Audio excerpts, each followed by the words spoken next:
Do do do, theme song. Do do do, I'm broke, so this is my theme song. Do do do, just imagine this is an awesome theme song. Do do, theme song.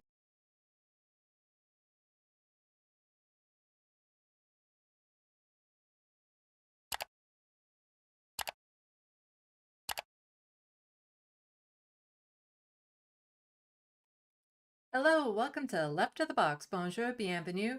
I'm Sandy. Okay, hopefully this is going to work because for some reason the live stream wasn't connecting with my OBS, the one that I had kind of the upcoming going. It's kind of frustrating. I've seen it happen to other live streamers. It's the first time it's happened to me. So it's all new. It's new. Tech issues.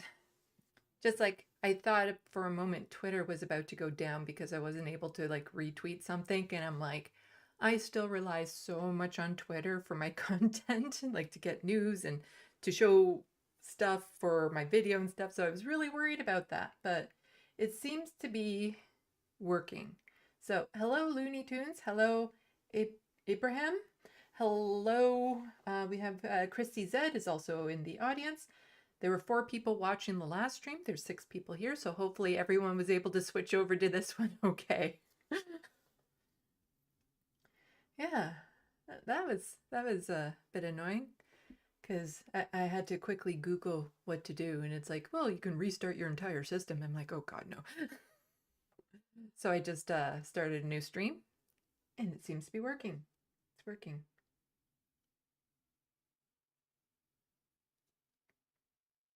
Oh, who needs a blue sky quote? I have like 10 of them to give away.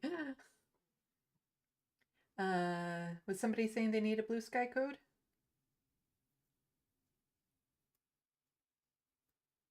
Anyway, if you need a blue sky code, let me know in the chat there, and I can send you like 3. I don't know. Well, thank you everyone for coming out on a Tuesday. I was thinking, Tuesdays at 5. This is going to be one of my regular times. But now I'm like, I don't know, because the leftist podcasters, YouTubers, Twitch streamers, we all have a lot of crossover in our audience, like a lot. And it kind of, is everything working okay over here? That's weird.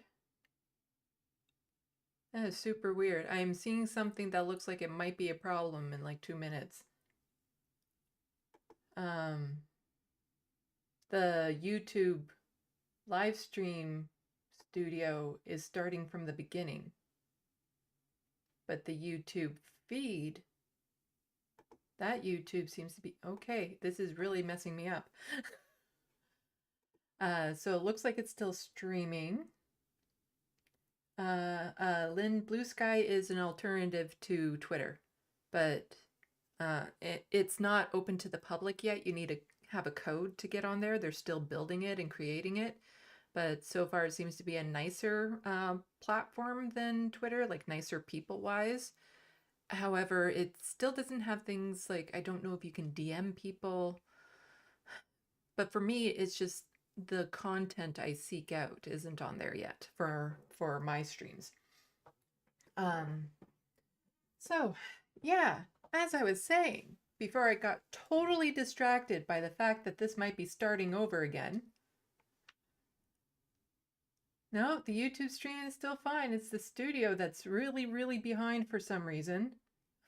I'm so like crossing my fingers that this is going to work. I'll make this quick. Yes. Tuesdays at 5. I was thinking it was going to be my regular hour. However, there's a lot of crossover in audience between, the Surfs and the other one that comes on tonight. Like all the lefty shows, we have a lot of crossover audience. What is it tonight? Left Reckoning starts at like 7. And then you have the Letter Hack with all of his shows and stuff. And we all kind of have each other's audiences, like the Majority Report and stuff of that sort. So I want to pick a time that doesn't clash too much with other people. But I realize the serves seem to start right after the majority report. But then they usually go 3 hours, which is an hour later after I start. So then I can start at 6 to have a better chance of getting more of the audience. But then, like I said, I run into left reckoning because my streams tend to be about 2 hours. But then there's other shows in the evening on Tuesdays as well. So there could be like Wednesday at 6, but then the Letter Hack has a lot of stuff usually on a Wednesday evening, and Thursday is usually a totally write-off because of all the other shows in the evening, unless I do it at,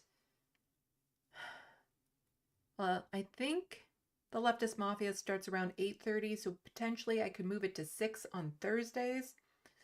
I don't know. I'm still figuring it out. Hopefully there's not too much competition for this. We need like a TV guide for leftist content creators. That's what we need. Does anyone remember what a TV guide is?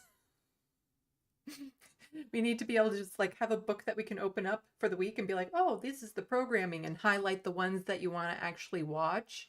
That's what we need. We need a leftist content creator TV guide. If anyone wants to do that, great on you. That's out of my league. So let's just quickly check chat. Okay, we have more people coming in. This is great. As I was saying, I was having some tech issues to begin with. I think I might still be having tech issues that I'm not entirely aware of at this point, because the studio, the YouTube studio, seems to be messing up. But the YouTube stream on my channel seems to be okay. Yeah. And it's very distracting for me because I'm like, in any moment, this is going to end. So I'll quickly look over at chat to say hi to everyone. Thank you all for coming out. This is great. Seeing lots of people. Igloo, Hunger Games 1989, Lynn Running Deer, Soul Life. I think I got everyone. Bad Lefty also just popped in. I'm always worried that, once I start like acknowledging everyone in chat, then that means I have to acknowledge everyone in chat throughout the show, because I'm worried that if I don't, that person's going to feel left out, or like wonder why didn't they say my name? And I'd be like, oh no, I didn't mean to do that. It's the same like when I join somebody else's chat and you start saying like hello, and then individuals start saying hi to you, so then you start saying hi to those individuals. But at what point do you just stop all of that and just do like a generic hello? Yeah, I overthink things too much. Yay, autistic brain. Anyway, I have some interesting stuff to cover today. Yeah, for those of you who are wondering, I do almost have the script done for my TYT story that I was inspired to write because of Jeff. I was planning to work on it today, but there was some maintenance in the building in my apartment, which totally distracted me, so I wasn't able to work on the script. So hopefully after this stream, I'll be able to finish. There's a lot of like smoothing out, and I went on a walk last night, and that helped to inspire me with some other thoughts like, oh, I need to clarify this or put that in. So I'll be hopefully working on the script again tonight to smooth it out. Then tomorrow I'll see where I'm at. But if I don't get a chance to do that tonight, then that means tomorrow I'm finishing off the script, which might mean I don't film till later in the day or until Thursday morning. And it's a long script, but there's not much exterior videos or anything going into it, so it shouldn't take too long to edit. Basically what I'm saying is I can't guarantee when it's going to be out. It could be out tomorrow, it could be out Thursday, but it will be out, and I'm super nervous about it. It's one of the things that I struggle with being a content creator. I can get an obscene amount of anxiety releasing certain videos, especially if I feel like they're going to be controversial or something, or if it's on a sensitive topic and I'm worried I didn't say something right. And I'm like ruminating in my head, like, did I say this right? Did I clarify this? Are people going to understand my meaning? And I have to learn to let go, because I know, despite how much I try to clear it up, how much I try to state what I'm saying, there's going to be people who misinterpret it by accident, and misinterpret it on purpose. And I can't, I can't censor what I'm doing based on this all the time. But I've had videos where, like, the anxiety after I release it is just like churn, churn, churn. And then, like, it got no more or less attention than any other video at that time. But of course, since this is TYT drama video, it has the potential of getting a bit more attention. And so I'm like super already feeling like the nerves in me just ready to explode. Because I have to be careful too, because, I don't want to release anything private. I don't want to release anything that I'm not supposed to, make public. So it's a very delicate balancing thing, wanting to get my point across about, what it's like to be autistic in the workplace, the struggles of contract workers. And another key point in the video is to really get people to realize TYT is a capitalist corporation. And too many people keep on treating it like it's something other than that. And all that does is lead to disappointment, like it did with me. And so those are like the key things that I'm trying to get a takeaway with this video. So it's super sensitive. So I'm trying to be very careful with my wording in it. So we'll see how that goes. But it's going to be a long, kind of just me talking video. Anyway, yes, I will be talking a bit about Cenk tonight. Just something that popped up that's just kind of like, oh, you almost got it. You almost got it, and then you totally dropped the ball. But first, I do have some stuff about Gaza, some Gaza coverage, but nothing too graphic, nothing too brutal. I try to stay away from that. Just interesting stories, which actually leads into Cenk. So we'll do that. And then we have an article that I wanted to get to in my last stream, but I didn't have time for, that talks about the food industry, which I find super fascinating and actually really, really super important. And I'll get more into it when we get there. And then just some other kind of like one-off stories, Canadian content stuff. So, because the first article I'm reading is Canadian, well, it's not really. Huh. Okay, no, it's not really. It's from APTN, which is like they have it down at the bottom. Produce news from voices from Indigenous peoples across the country. So they're the world's first national Indigenous broadcaster. So it's about, somebody resigning because of Canada's support for Israel. So it's all tied together. But why don't I just get to that article? I can do my fun little bumper that I like for different stories where it is more like Canadian national stuff. So let's go to the scene. Yeah. So from APTN National News. And like I said, scroll down here. They are the world's first national Indigenous broadcaster. I find lots of fascinating news articles from them. And it's all done from, the perspective of First Nations, Indigenous peoples, and all that sort of stuff. And you get their stories and what's happening.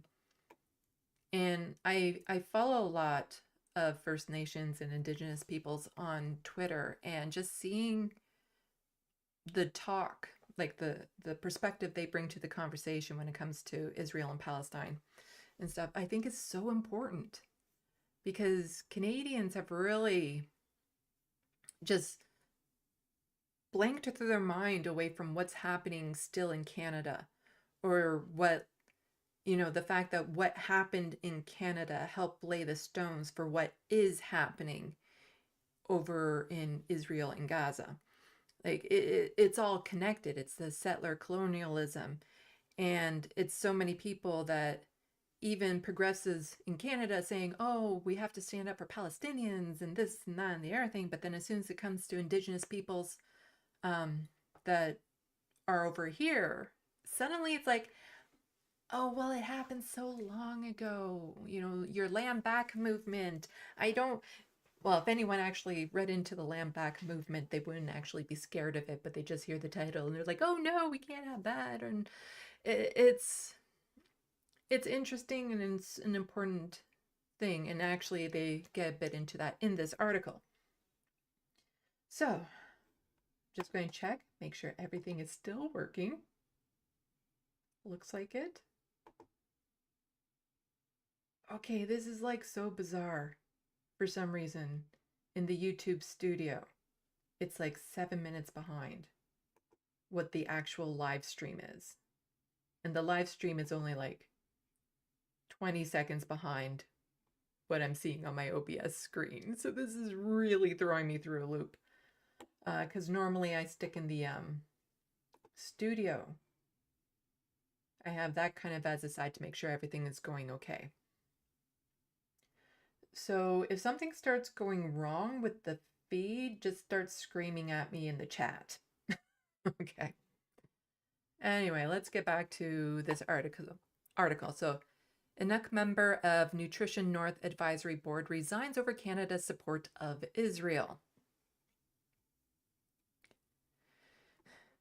Just a reminder, I'm horrible with names. So some names, if I can pronounce them, I will. If not, I tend to just skip over them. I'm sorry. I'm horrible with names in general across the board. An Inuk member of the Nutrition North Advisory Board has penned a letter to Northern Affairs Minister Dan and resigned over Canada's support of Israel. With everything that's happening in Palestine and the position of the current government, I just got even more discouraged and felt like I say in the letter, said Beth, a lawyer who has been on the advisory board since 2021. That reconciliation isn't really taken seriously, and it can't be taken seriously when we're supporting genocide today. So in Canada, we had the Truth and Reconciliation Commission that had like all these things to outline how to start. There is no way to ever repair the damage that the Canadian government did. There's none. Unless they make a time machine and never cross the ocean. Like there is nothing that can repair the massive amount of damage that we wreaked havoc on this continent. But there are things that can be done to just improve the situation, to give back some stuff, as much stuff as possible, to, you know, try to start making amends and recognizing the harm Canada has done. And there were like, I think over 70 points to make, and it's a shocking number that haven't been done yet, considering how long this commission has been out. And it just seems to be another performative tactic from the government saying, oh yeah, we care about what happens to Indigenous peoples here. And then they don't. And so this person is just saying, it's like, how can we possibly take the Truth and Reconciliation seriously, you know, talking about the genocides that happened here when we are sending money to contribute to a genocide overseas?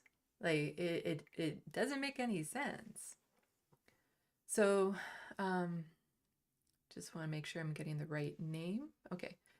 The letter by Beth, who also serves on the board of a community food center, was submitted to Dan and dated December 8th. It was a letter posted to Facebook on a group called the Canadian Palestinian Association of Manitoba. The occupation of Palestine has been going on for 75 years, and during that time, Canada has funded and supplied weapons to the non-democratic settler colonial apartheid state of Israel. Beth wrote, the settler colonial violence that Yeah, the settler colonial violence, I think that's supposed to be that, we see in Palestine is intrinsically linked to the settler colonial violence carried out here in Canada against Indigenous peoples. Similar tactics have been used in Canada to displace Indigenous peoples from the land, force economic dependency, and spread anti-Indigenous propaganda while suppressing Indigenous voices. Canada's reserves and residential schools inspired the architects of the apartheid South Africa, which in turn has laid the foundation for the apartheid state of Israel. Until Canada commits to dismantling colonial systems across the globe, its commitment to reconciliation with Indigenous peoples is meaningless. Beth is one of 7 people on the Nutrition North Advisory Board, according to the federal government's webpage. The board assists the minister by providing strategic advice from the standpoint of northern communities, taking into account the information and views provided by researchers, stakeholders, and the experts in the area relevant to the program.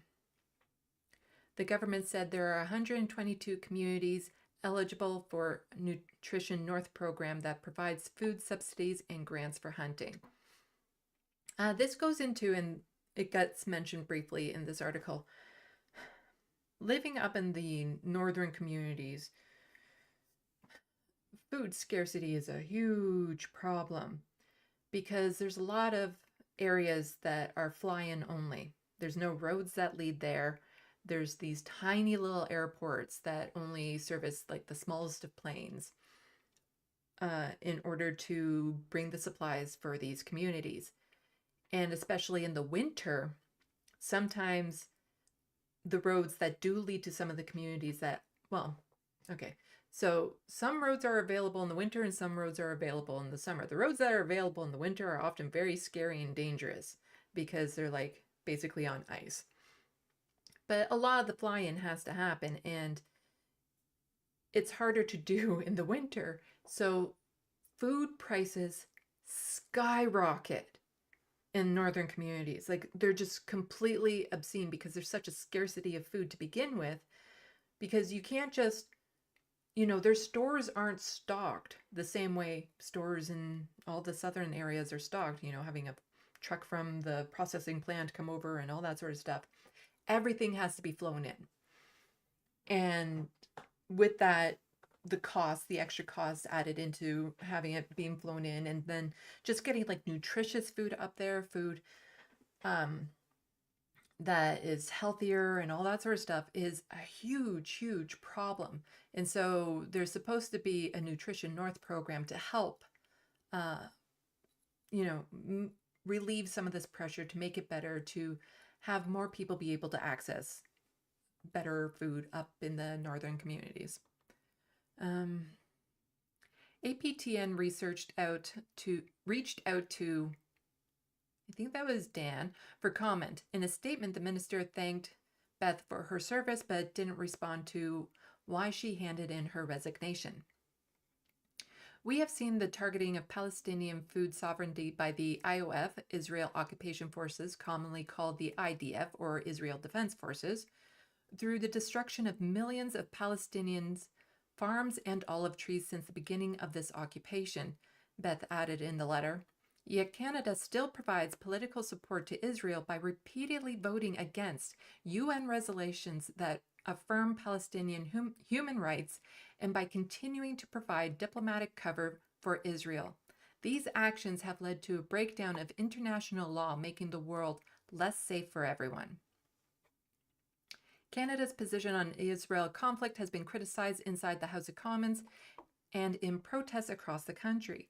Despite marches, rallies, and pressure from the federal NDP and Bloc Québécois, Prime Minister Justin Trudeau has been reluctant to call for a cessation of violence other than to ask for a humanitarian pause to the fighting. The protests are fueled by overwhelmingly number of casualties being suffered by Palestinians living in the area called Gaza, a point that was acknowledged by the Global Affairs Minister Melanie Joly. This week has been 2 months since Hamas attacked Israel and the Israel-Hamas conflict started. Since then, we know that there were 1,200 lives that were lost in Israel, Jolie said in a statement. We saw horrific scenes of sexual violence against women. There's been also 15,000, that number's up to like 20,000 now, people that have died in Gaza, and mainly Palestinian women and children have been killed. The price of justice cannot be the suffering of all Palestinians, and so the violence must stop. We need to make sure that we get a two-state solution, and Canada will get involved in making sure we can launch conversation about the two-state solution. I personally am not so sold on the two-state solution anymore. I'm not entirely sure that it would work anymore, because that's what they've been trying to go for the past 75 years, and it hasn't been working.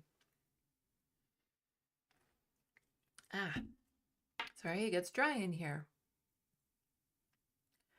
Pressure has also been coming from First Nations, Inuit, and Métis people on social media. I think that was Gitman?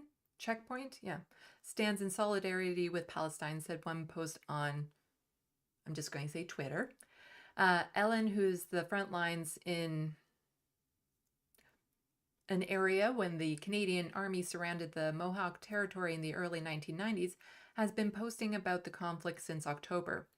How many dead children, maimed children, and civilians do you need to see in order to stop the carnage and genocide, she wrote on December 10th. History will remember. According to Beth, the government's upcoming funding cut to the hunting program under the Nutrition North is an example of violence used against Indigenous peoples in Canada. We can see this lack of community clearly with the decision to cut the annual budget for the Harvester Support Grant Program by 80% for, oh my God, sorry. I read this, but I didn't clue into that. That's, wow. For the coming fiscal year, Beth wrote. These funds are intended to support Indigenous food sovereignty in communities across the North, including in Nunavut, where over 75% of Inuit experience food insecurity. I cannot, with a clear conscience, continue this work in a government that supports the genocide of the Palestinian people while purporting to seek reconciliation for the same genocidal tactics and mindsets being used against Indigenous peoples. Yeah, Canada has a lot to answer for. And it's ongoing. It happens when people aren't paying attention, of course, and people usually aren't paying attention. Cuts to programs, like we always hear the announcements, especially from Justin Trudeau, saying, oh, we're doing this great thing for Indigenous peoples. We're helping them with this. We're building bridges here. We're doing all this sort of stuff. But then you never hear the follow-up. You never hear that, oh, well, now we're cutting funding to those programs we've already promised, or now we're just not paying out certain money. Now we're cutting back on this, we're doing away with that, and all that sort of stuff. We never hear about that. It's kind of like when the Supreme Court settled and awarded money to survivors of residential schools. And you hear that headline and you think that's great and progressive, but then what you don't hear is that Justin Trudeau and his government simply didn't pay and are appealing it, using taxpayer money to fight against survivors of residential schools. But part of the problem with Canada's government is it is a colonial system that is very inbred. What kind of accountability do you think we're going to get from Justin Trudeau when his dad, Pierre Trudeau, was prime minister while residential schools were still in operation? And quite possibly, is responsible for a lot of what happened there. Like, what kind of justice are Indigenous peoples going to get while this government still employs people that were supportive of that system?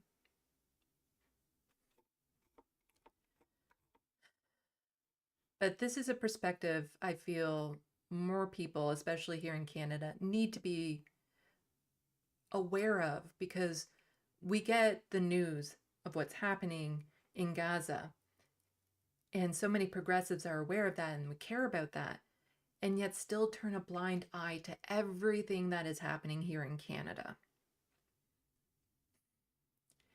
And the thing is that we have far more influence here and what happens here than we do with what's happening in Gaza. We have the ability to make changes here, to start, working towards reconciliation here. But so many people are just completely unaware of everything that is happening here because we're always so distracted with everything that's happening elsewhere in the world, and that's the way this government likes it.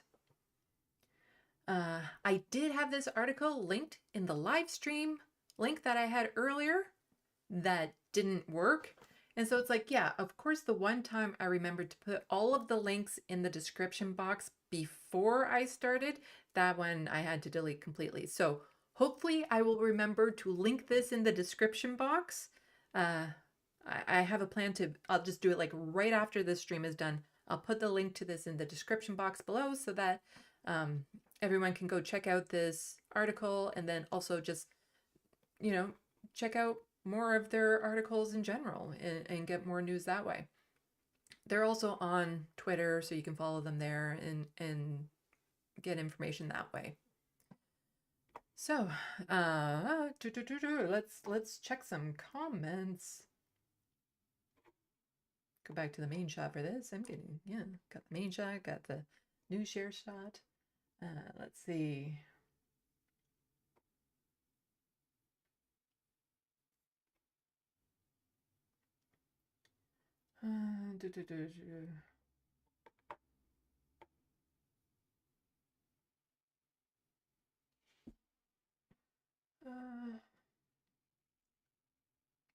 I'm trying to find things that, because I love that you guys are having conversations in the chat, but I'm trying to find comments that are kind of like one-offs that I actually know what you're talking about so that I can read them out. Because I did start off talking about TYT, so I'm seeing a lot of comments about that. And at the end, for the people who have yet to join the stream, I'll re-mention again the project that I'm working on.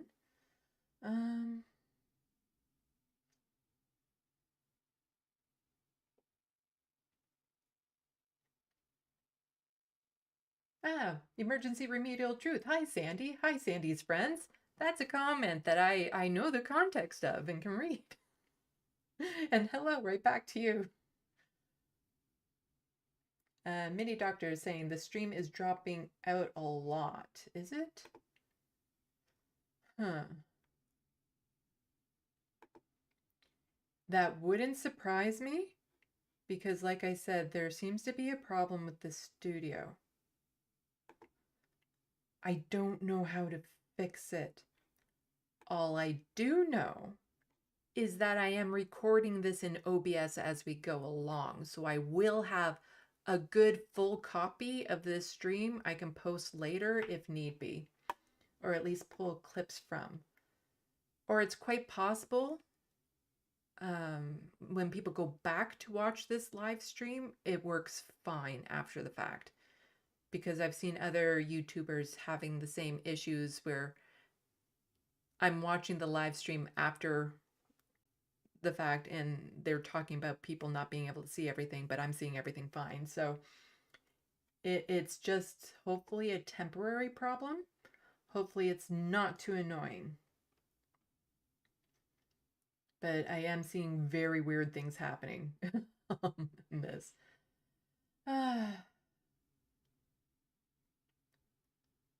Let's see. Bad Lefty, 80%. So almost all of it, just fucking crazy, yeah.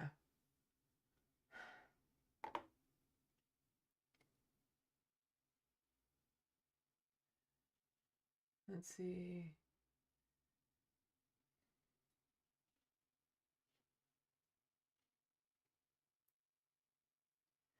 MIDI Doctor saying this Indigenous people's global solidarity is interesting.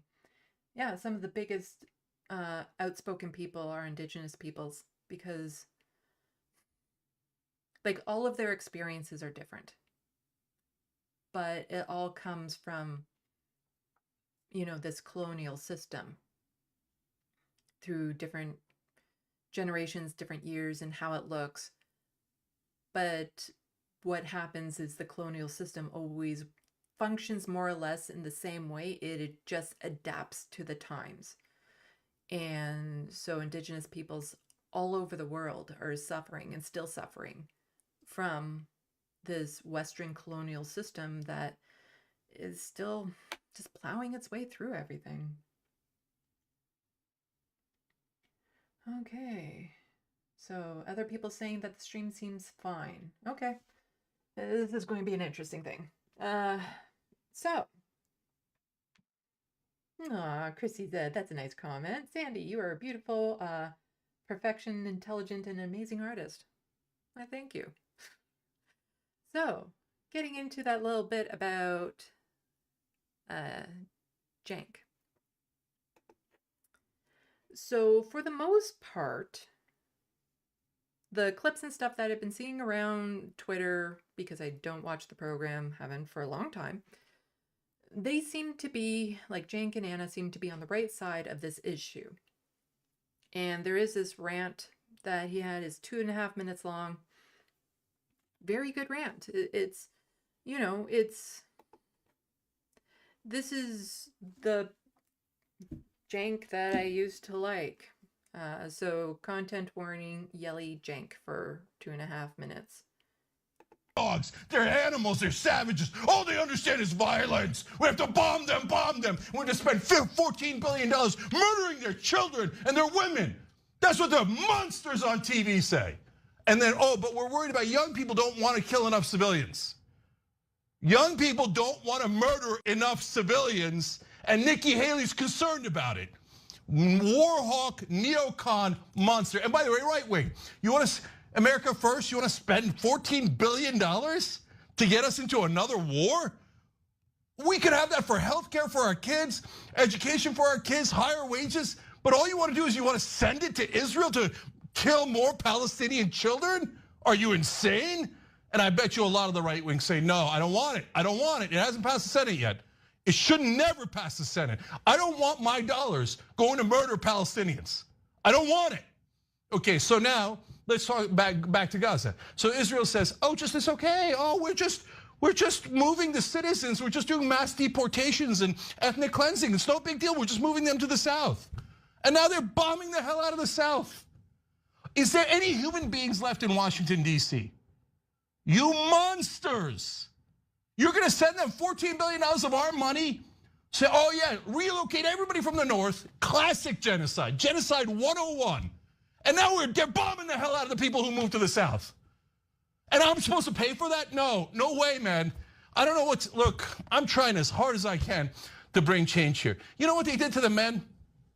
They went in, they grabbed the men, brought them out in public, stripped them down to their underwear, and then started taking pictures of them. No charges. No reason to believe that any of those guys are terrorists.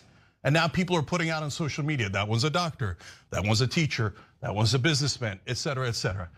This kind of daily humiliation, how much can people take of this? And then they say, you have to love Israel. Oh, they hate Israel. We have to murder them. We have to occupy them for 50 freaking years. Can you believe they hate Israel? Who could suffer this and then not hate Israel? What are they supposed to love Israel? What kind of maniac, what kind of lunatic thinks, after we murder your family and we strip you down naked and take pictures of you and mock you, then you're supposed to love me. Oh, you don't love me enough. That's it, I'm gonna kill you again. No, we should send $0 to Israel. Zero. This is not an ally.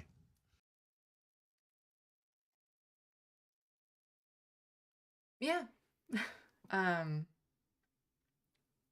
Like one of the things I used to like about Cenk is he's not shy about just saying it.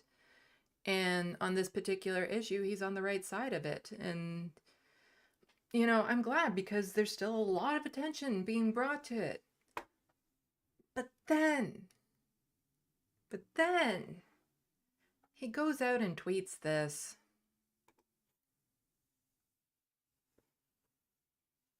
Can everyone please stop the dumb from the river to the sea chant?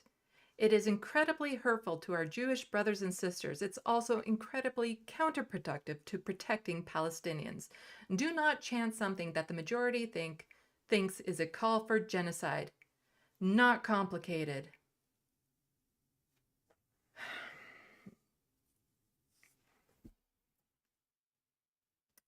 Yeah.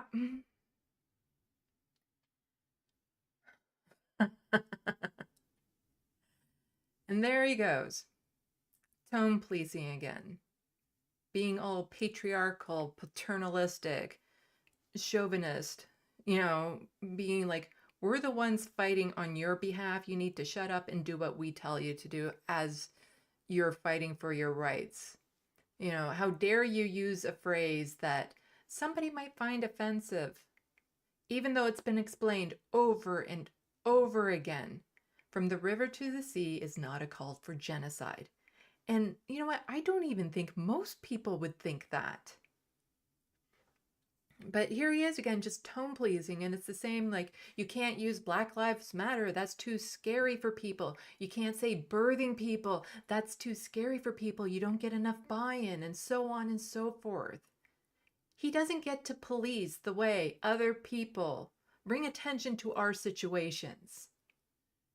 And yet he seems to think he's some sort of authority on everything when it comes to anything on the left and how we fight back. Which is part of the reason why he pisses me off.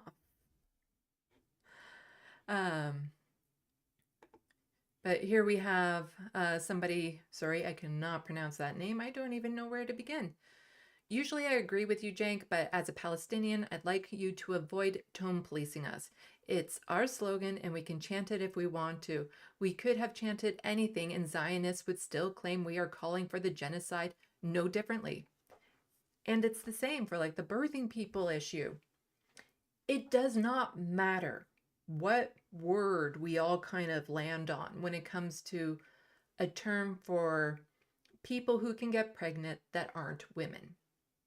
And just a term that includes everyone who has the ability to get pregnant.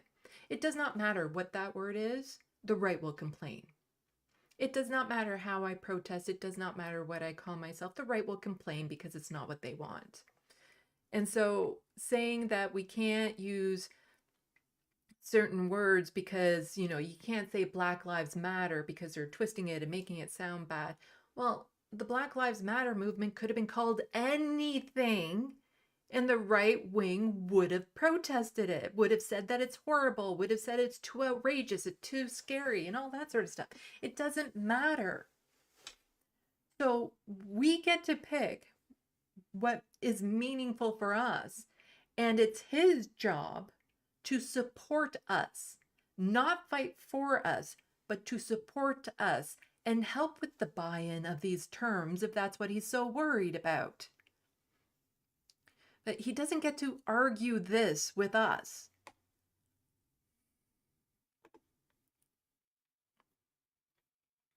Gotta go back because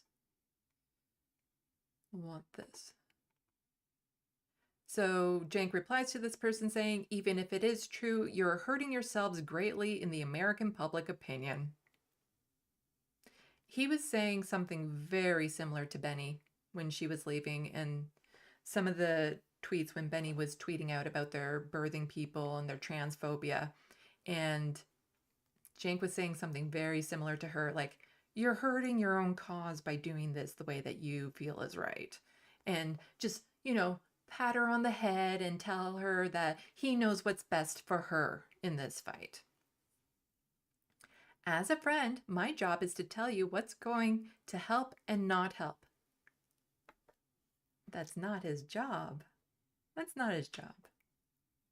If you want to ignore my advice and do something deeply counterproductive in the context of American politics, that's up to you. Yeah, it's not his job to tell us, like, yeah, he can make suggestions, of course, but it's his job to support whatever decisions we make in our fights. As a progressive that he claims to be, that's his job. So then the person replied to him saying, Palestinians have never been accepted by American public opinion. Why should we start to care now? Since when has American public opinion ever translated to policy? I've been watching you for over a decade. I know where your heart is, but you are wrong this time. Zionists are threatened by the term because it implies an end to their precious Israel, a concept they've been brainwashed to believe means Jew genocide, but actually means the dismantlement of apartheid, an end to occupation, and equality for all faiths and ethnicities under one democratic Palestine. I don't understand why we have to yet again give up ownership over something for Zionist comfort. We are expressing ourselves while constantly explaining the meaning behind our words. It's not our fault they refuse to listen. Exactly. It is just so frustrating.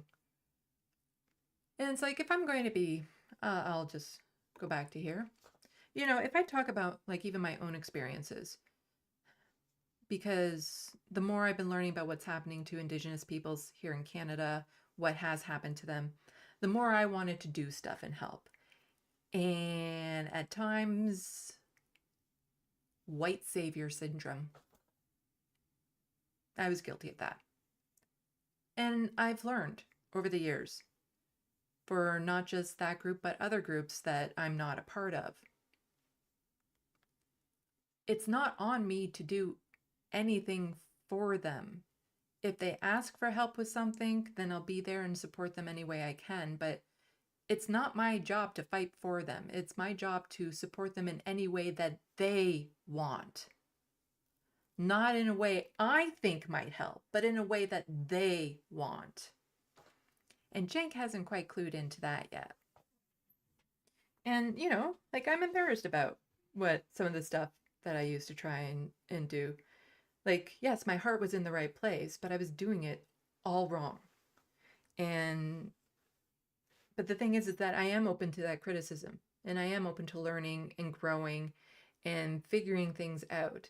And me, myself, being part of a group that's often under attack for being non-binary, being queer, being a person living with disabilities, I've also seen other people come into my community to try to help by doing things they think are beneficial, which in actuality is counterproductive to what we need in order to get the message out there, in order to fight our fight.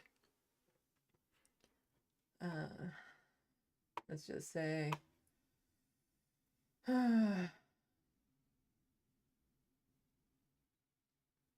autumn leaves, justice is coming, or how anything that advances the right of oppression for ups is done by Cenk Uygur. Yeah, like also his language in this is just so dismissive. Like calling the phrase dumb, the way that he was being all paternalistic, even with the man that he was talking to in this tweet. Again, just trying to pat him on the head. And I don't know if he's always been like that, because I haven't been on Twitter all that long. But I've noticed an increase of it, and I've pointed it out in the videos that I was making about when they were going on their transphobic rants, of just how condescending, how mean. Like, he's a bully. That's what he is on Twitter. He's a bully. And, you know, it's frustrating. It's disappointing, because that rant he had earlier, you know, it's almost cathartic just to have somebody say what needs to be said and do so boldly and loudly. But then to have it followed up with this is just so disappointing. Because he still refuses to see anything he doesn't already have in his head. Like, he's refusing to grow on issues. He's refusing to accept that he's not right on issues. And, you know, that is what is counterproductive to our movements. But there was some good news, as far as good news goes, with this, that was tweeted out right before, or earlier today, I guess, as I was putting all this together. Breaking: Canada, Australia, and New Zealand now support a ceasefire in Gaza ahead of 3 p.m. UN Assembly vote. Finally. There's the bare minimum. They finally said, okay, bare minimum.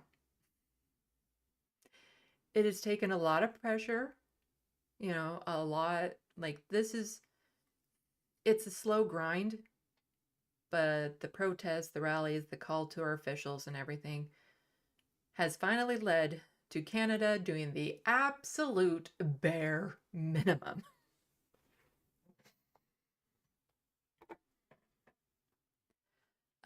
So Australia, Canada, and New Zealand mourn every Israel and Palestinian innocent life which has been lost in the conflict and express our condolences to all families and communities affected by the violence. We unequivocally condemn Hamas terrorist attacks on Israel October 7th. Yeah, you gotta keep in mind who they are. They still have to start pretty much every statement with, yes, we condemn Hamas. The appalling loss of life and the heinous, that's heinous, isn't it? I hate English. Trying to read that word, like phonically, it's impossible. Acts of violence perpetrated in those attacks, including sexual violence. We condemn Hamas's unacceptable treatment of hostages and call, although their treatment of hostages seems to have been better than how Israel treats the people that they've kind of kidnapped and put in prisons for years. Although, again, it's hard to say how they're being treated because the people who have come out still have loved ones that are being held hostage, so it's hard to say how they are actually being treated. So until this conflict is over and all hostages are released, I'm going to take it with a huge, mega chunk of salt. Because, like, of course, they're not mentioning anything about all the Palestinians Israel has put behind bars for no reason. They're not saying that that's unacceptable. Of course not. Again, baby steps, bare minimum, you know, calling for this. Treatment of hostages and call for immediate and unconditional release of all remaining hostages. We recognize Israel's right to exist and right to defend itself. Of course, they still have to put that in, you know, start with, we condemn Hamas, Israel has a right to defend itself. It would be a bit much thinking that they could get through a statement without saying those yet. We're getting there. Baby steps.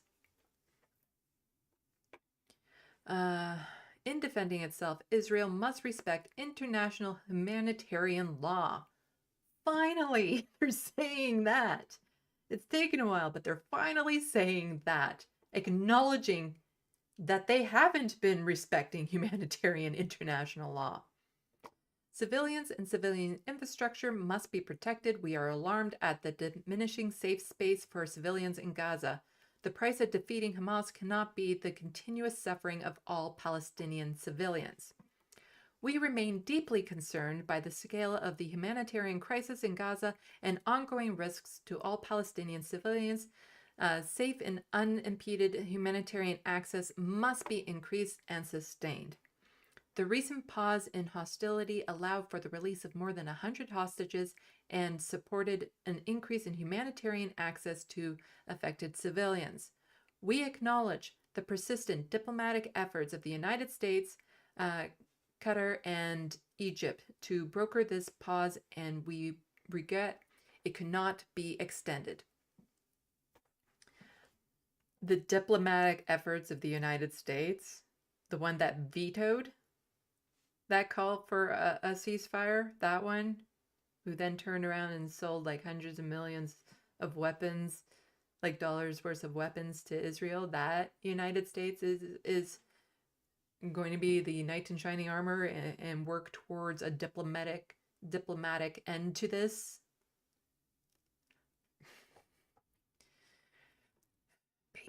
Baby steps. We want to see this pause resume and support urgent international efforts towards sustainable ceasefire. This cannot be one-sided. Hamas must release all hostages, stop using Palestinians as human shields, and lay down its arms. about that one-sidedness, this would end right now if Israel stopped bombing them. That's the one-sided. There is no role for Hamas in the future governance of Gaza.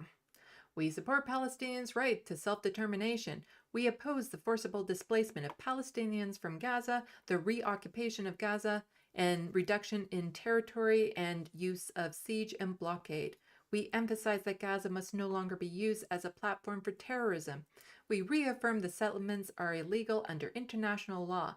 Settlements and settler violence, perpetrated by who? You can say it. You can say it. Who are these violent settlers that you're talking about here? Who are they? Are serious obstacles to negotiate a two-state solution. Everything has been an obstacle to a two-state solution.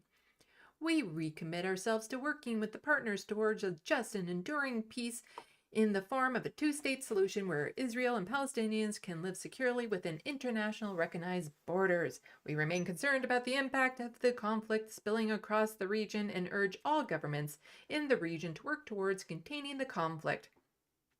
We call on the Houthis to cease immediately their attacks on international shipping, crew, and operating in the Red Sea. We condemn rising anti-Semitism, Islamophobia, and anti-Arab sentiment in our countries and around the world, and remain firmly committed to combating prejudice, hatred, and violent extremism. Bare minimum. Took a lot. We gotta keep the pressure on. If you haven't written to your government officials yet, please do so. There was that thing that Jordan Newell had tweeted out. It's I'll see if I can find it and add it into the description box for the Americans. Just steps you can take on who you can contact. If you hear of a rally going on in your area, participate. We need to keep the pressure on. This needs to end, and it needs to end like 2 months ago, but it needs to end now. Because every moment it doesn't, lives are being lost, people are suffering, land is being destroyed. There is no going back home for 1 million people in Gaza because everything has been destroyed. Like, you know, Israel should not be allowed to have any say on how they rebuild. They should be supplied. This is, again, it's that whole thing of you don't tell Palestinians how to rebuild Gaza. They tell you how they need to rebuild Gaza, and you support them. And that's what Israel needs to do. The Palestinians in Gaza need to be able to say, we need this, this, this, and this in order to rebuild, and Israel needs to supply it. Let's check chat. How is the stream still going okay? Is the stream still going okay? Okay.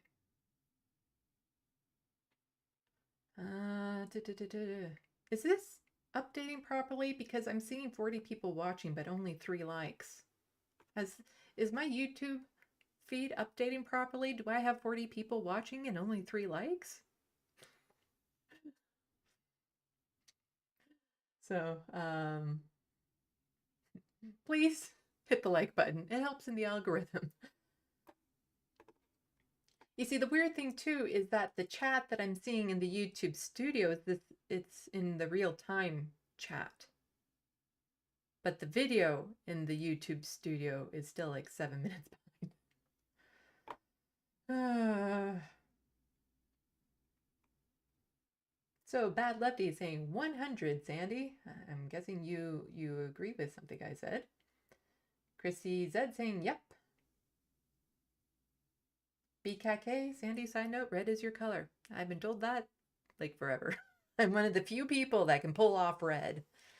It's when you have such a neutral complexion, you can pull off pretty much any color except white.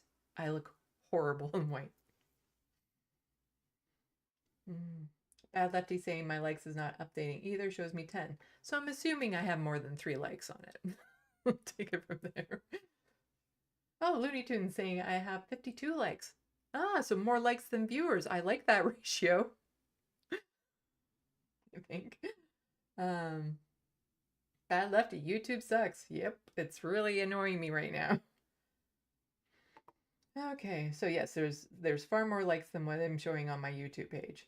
Because I have both the YouTube Studio page open, which shows the video, plus another tab with my stream going so I can check to make sure things are going all right. Oh, the YouTube Studio is showing me that I have 57 likes. So I guess that part.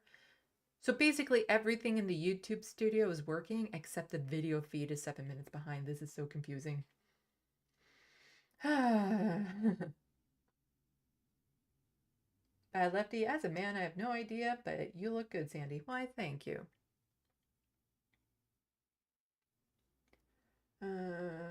Hunger Games 1989, responding to Chrissy Zed, I learned a long time ago not to trust America. I was in 3rd grade. Bush Jr. was president. Yeah, there's very little I trust in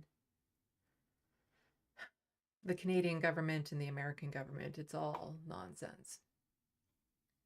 So anyway, I want to get to what I was hoping to get to last stream about the title that I have, Food is a Hoax, or Is the Food We're Eating Real? Because this gets personal for me. All my life, I have struggled with weight and body image.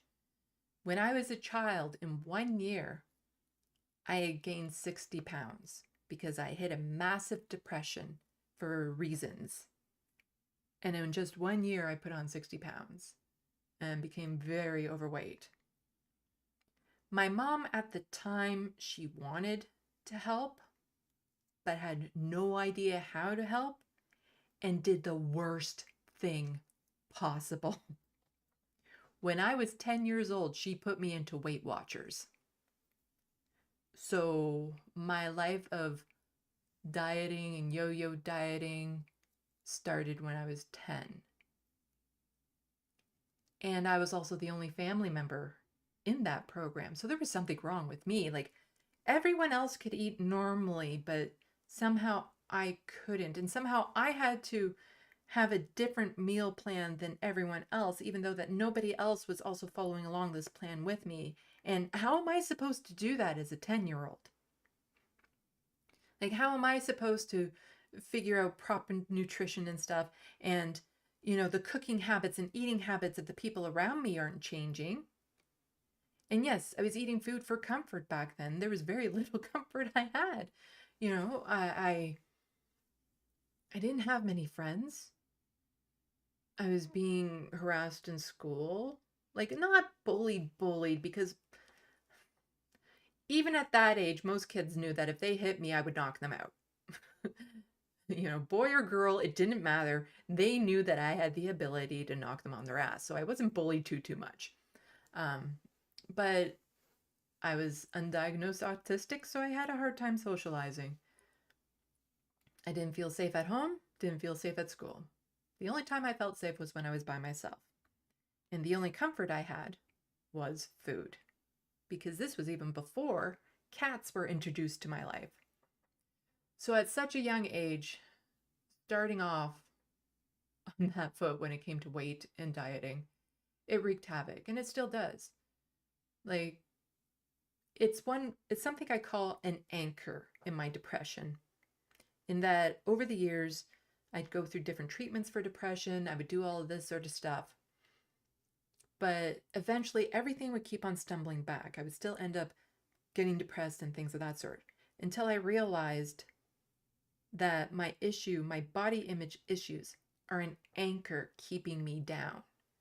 They have literally prevented me from, you know, going out and meeting people, approaching people, doing certain types of jobs. Like, I would love to travel, but I'm worried I'm too fat and that I would get mocked and made fun of if I were to travel.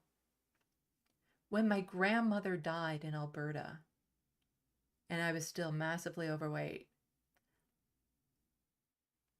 as much as I wanted to go to her funeral, like it ended up I wasn't able to go to her funeral because we found out too late and we weren't able to arrange it fast enough for me to be there. But that side of the family, most of them hadn't seen me since I was 2.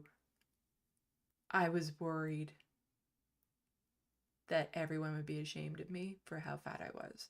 That I was worried that I would be judged for it, that they would see me as less of a person because of it.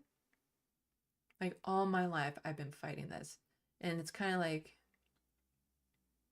when I would complain about my weight or my body image issues, people would just brush it off because, well, everyone has body image issues. But it's the equivalent to me as somebody saying to an alcoholic, well, everyone has a drink from time to time. Like there's different degrees of severity going on. And mine are exponentially higher than the vast majority of people. But when I say I have body image issues, they just assume it's the same as everyone else. And they roll their eyes and they'll say all this stuff without realizing exactly how bad it is. And it's still something I suffer with. I haven't been in a relationship for years and years and years, partly because of my body image issues, because I had a gastric bypass. And so when I have clothes on, I can be treated as a human when I'm out in public. But without those clothes, it's a mess. It's a saggy, gross mess. Because universal health care is not actually a thing in Canada. I can't get the surgeries needed to tighten and tuck and do all that sort of stuff needed. So it was actually easier to bring people home for, one night stands or whatever when I was massively overweight, because it's not like I would take off my clothes and people would be like, oh my God, you're fat. They knew that going into it and were fine. But now it almost feels like it would be a bait and switch, because they see me with the clothes on, they think I'm fine, but then under the clothes it's not. And I don't want to have to deal with that reveal and how I would be treated and the disappointment and all that sort of stuff. So food and dieting and all that sort of stuff is something that has been a massive problem for me forever. And one of the things that I would do is actually watch documentaries about it, learn about it, learn about the food crisis and how difficult it is in general to have a healthy body weight in North America. With the way our food is made, with the way our proportions are made, with our eating habits, our eating culture and everything, it is virtually impossible to have healthy bodies. Like the easiest way to lose weight, as I was told, is to not gain it in the first place. Because once you've gained it, it's so easy to fluctuate. And like even right now, I haven't been able to go on my walks the way that I used to, and I can feel myself gaining weight again. And that's putting me very close to panic state. Like I will refuse any medication if the side effect is weight gain, and I don't care what that medication is for. Like the vast majority of medication for depression causes that. But then any help that the medication would do for my mental health would be totally useless compared to what would happen to my mental health should I put on more weight. So it is something that I've been struggling with forever. And just learning more about the food industry and everything is something that's really important to me. And I came across this article recently from The Tea here in Canada. They're a good independent, kind of more progressive leaning online news journalism magazine. I don't know. We don't really have magazines much anymore, do we? A magazine website, is that a thing?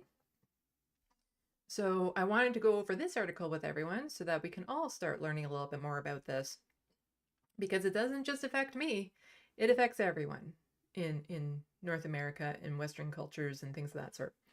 It is a bit of a long article, so hopefully I can be entertaining in how I read it. But I feel it's super important to go over this for people.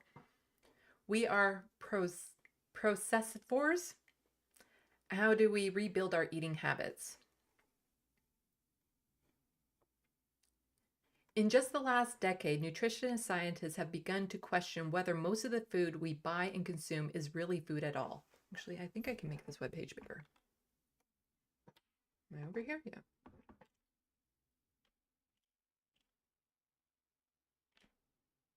Huh, there. That's better. You guys can see that better there. Okay. So in just the last decade, nutritionist scientists have begun to question whether most of the food we buy and consume is really food at all. Their answer? No, it's not. But it drives an economy that exploits us from the cradle to an early grave. Dr. Chris, a British physician and science communicator, has written a lively, often funny, and very alarming book about what used to be called junk food. Consumers have known for decades that it's cheap, tasty, and probably bad for you. Even so, it's convenient, delivers a predictable hit of sweet, salty, or savory. I recall just an anecdote about food. His name was Chris. Chris argues that most of the whole food we eat is processed, as it has been since we learned to cook meat hundreds of thousands of years ago. He calls us processivores. I think I'm saying that right. I know it's like processed food and vores, like herbivore, carnivore. The human gut is shorter than those of other primates because cooked food doesn't require as much digestion. Human jaws have shrunk until we lost room for our wisdom teeth because we don't have to chew as long or as hard as our ancient ancestors did. But over the past 150 years, Chris says, food has become not food. He explains we started eating substance constructed from novel molecules and using processes never previously encountered in our evolutionary history. Substances that can't really even be called food.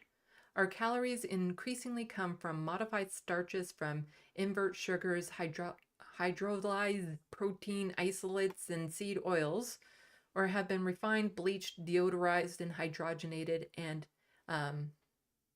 intertestified. Hating ourselves, but it isn't our fault. For most of the last 150 years, we've worried first about oh, I know the word. I read it earlier.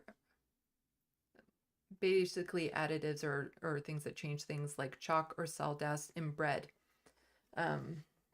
Alternates. Is that supposed to be alternates? Something like that. And then about succession of food components. Fat was bad for us, then sugar was bad for us, then it was salt, and so on. Each component was supposedly to blame for obesity, diabetes, and a host of other ills. Yet we went on eating foods full of sugar, salt, fat, and hating ourselves when we put on weight. But it wasn't our fault. That belongs to the companies making and selling ultra-processed food. Yeah. Like, one thing you'll notice is that being overweight now is usually a sign of poverty or a severe health condition, because the cheapest foods are the most processed foods. Because, they used to say back in the day, long hundreds of years ago, an overweight person was considered beautiful and sought after because that was a sign of wealth, because you could eat so much. But now it's a sign of poverty because it shows you can't buy healthy, unprocessed foods that won't cause you to just blow up in size. And when all the cheapest foods are the most processed and loaded with fat and lack of nutrients, it affects your health, it affects your size, it affects your mental health and everything. It makes it so much harder to become healthy, because going on the walks helped a bit, but only to a point. Like, exercise can only help so much before you need a proper diet also, so in order to help you get down to a healthy weight and maintain it. In 2010, Chris tells us a team of Brazilian food scientists led by Carlos identified ultra-processed foods, or what they called UPFs, this way: processes and ingredients used to manufacture ultra-processed foods are designed to create highly profitable, low-cost ingredients, long shelf life, emphatic branding, convenient, ready to consume, hyper-palatable products liable to displace freshly prepared dishes and meals. One of the other Brazilian scientists defined it more concisely to Chris. Most UPF is not food, Chris. It's an industrial produced edible substance. You know, especially at Dollarama. I remember people joking about it when I was in theater, and they brought it was around Halloween, and they brought some Halloween chocolate from Dollarama in there. And, oh gosh, what was the term? Simulated chocolate. The bag was called, when you looked at like what it was chocolate, like little chocolate pumpkins or something, but it was simulated chocolate. Like not real chocolate, just something made to look and vaguely taste like chocolate. So then it's like, what exactly are we eating? Yeah, just it's an industrially produced edible substance. And that's what a lot of processed food are these days. Since then, Chris says the vast body of data has emerged in support of the hypothesis that UPFs damage the human body and increases rates of cancer, metabolic disease, and mental health illness, that it damages human societies by displacing food cultures and driving inequality, poverty, and early death, and that it damages the planet, the food system necessary for its production, is the leading cause of declining biodiversity and second largest contributor to global emissions. UPFs is thus causing a synergetic pandemic of climate changes, malnutrition, and obesity. Yeah, because we've heard like how a lot of the farmland in the States have gone to, what is it, like corn, like genetically engineered corn, like just a lot of the biodiversity that we used to have and enjoy is gone because it's being wiped out to put fields for cattle or specific type of food that's popular in the food chain suddenly. And, you know, everything goes to the focus of, you know, supply and demand. You know, people want this type of food, so we're going to wipe out this area and all the riches and ingredients there to supply this one demand of food. And the cheaper it is to produce, the better. And yeah. So butter made from coal. That sounds disgusting. Chris provides fascinating history of the development of UPF. In the 1930s, the Germans actually made butter from lignite, a soft brown coal. Yeah, lignite. Sorry, I can't sight read. I'm so sorry, people. He also describes his toddler's delight at the discovery of Cocoa Puffs and his own experience. Okay, we don't need to know that. Among other things he experienced made him realize what a hard time he'd been giving his twin brother, who had been overweight for years.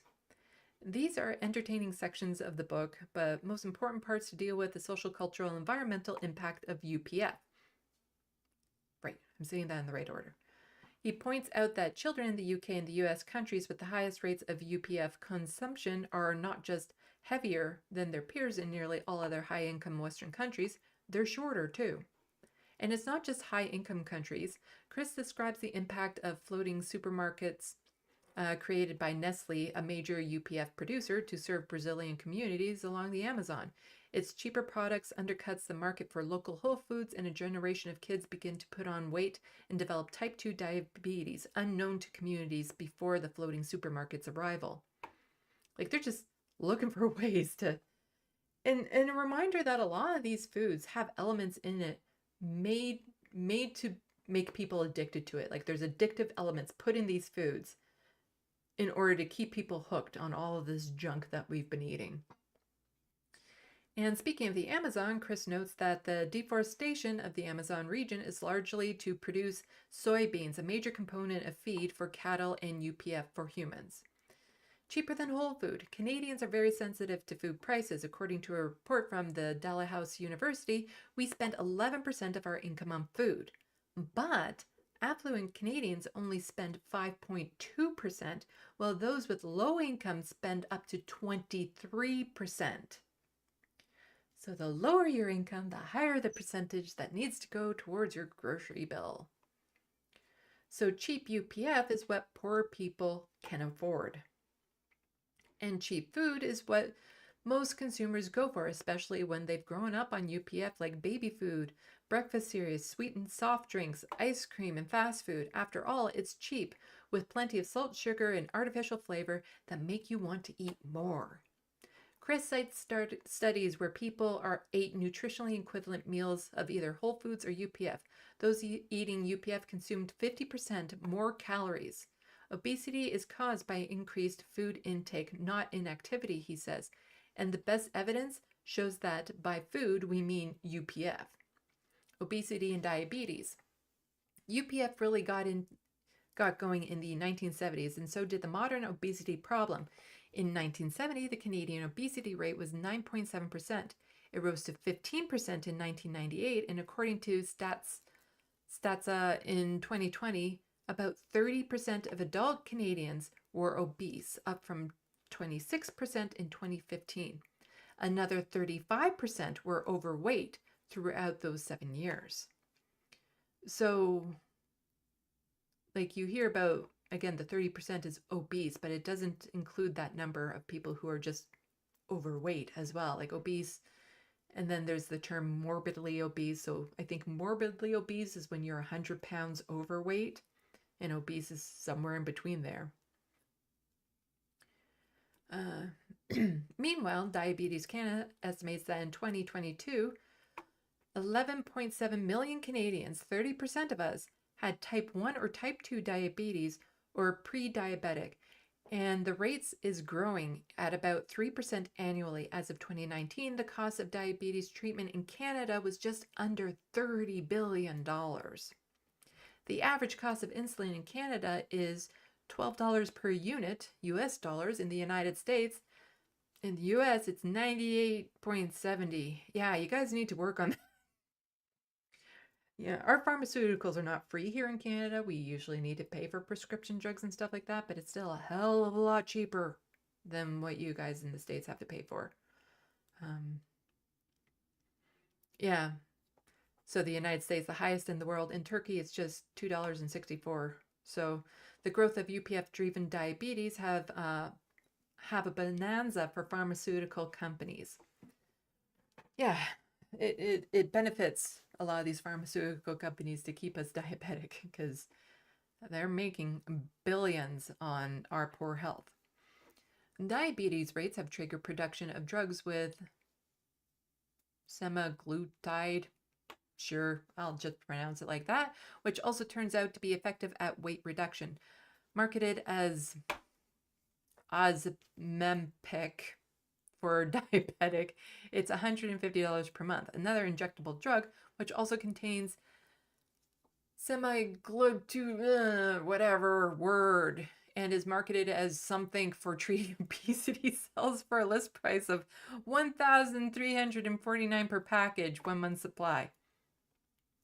Yeah, so we can treat it better if you have a whole lot of money.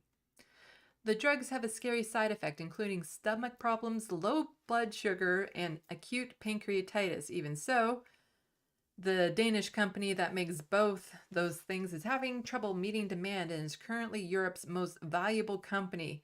No doubt other companies are developing competitive drugs. So to fight diabetes, we have all these things coming into the works that don't treat the root cause, don't help people not have diabetes. It just maintains the symptoms.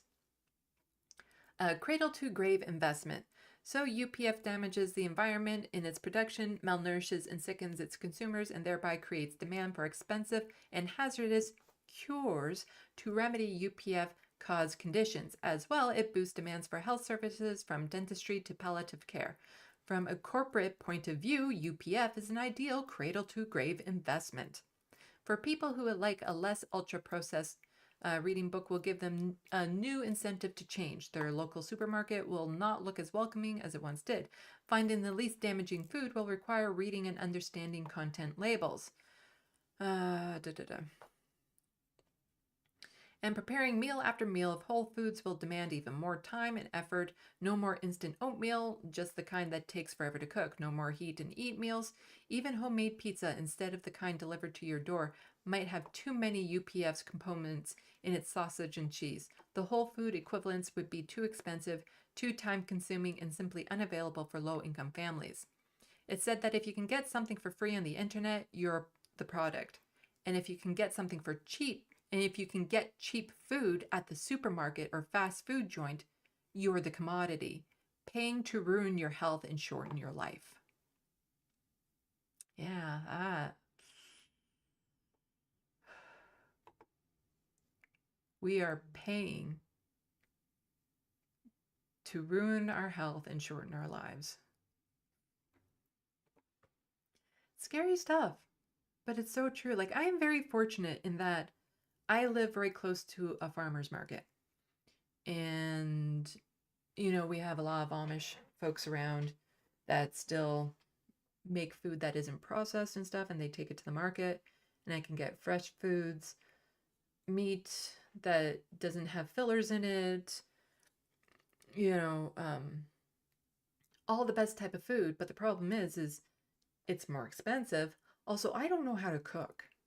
And everyone's like, oh yeah, you can just read it or do something. Like, no, it's an autistic block thing going on that for some reason, ADHD, I don't know what it is. I can't do it. The amount of times I cook meals and make myself sick is pretty astronomical. Plus, I have very specific food requirements given my autism. So it's difficult for me to just make my own food. But also it's expensive and it is time consuming.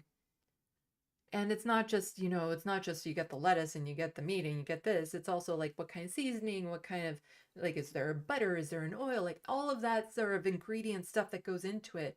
A lot of that I'd have to be starting from scratch because I don't have a lot of these base ingredients to begin with.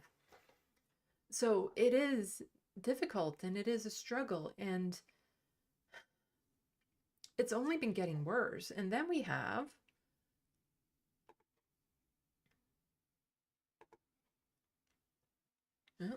we'll have to shrink the screen back down.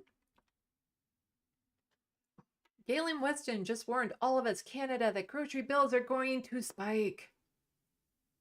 So Galen Weston, for those of you who don't know, that's like the family that owns the largest chain of grocery stores in Canada. And they do this really annoying thing where they have the high-end grocery stores that people can't afford to go to anymore because the food prices have just become too outrageous. But then they also own the low-cost, no-frills type stores, grocery stores as well. So they're losing profit from the high-end, but they're gaining profit from the low-cost grocery stores. So they're not losing at all by raising their prices. And they're just horrible people. Like, they're just, that entire family is horrible. Like, you know, one day they're going to be in the grocery store for us to eat.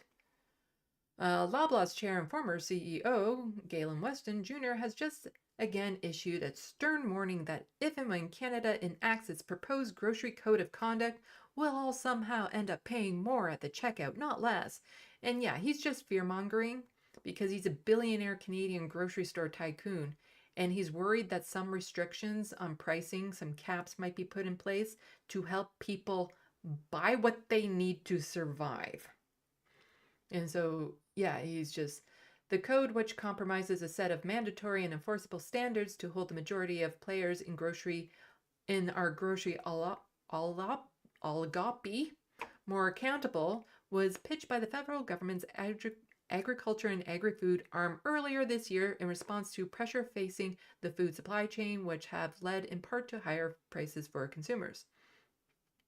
But while Metro and Empire Food Co., which is owned Sobeys, have agreed to abide by future code, both Walmart and Loblaws have refused thus far, with multi-billionaire Weston and his executives saying the rule could cause sticker price to skyrocket by more than $1 billion total.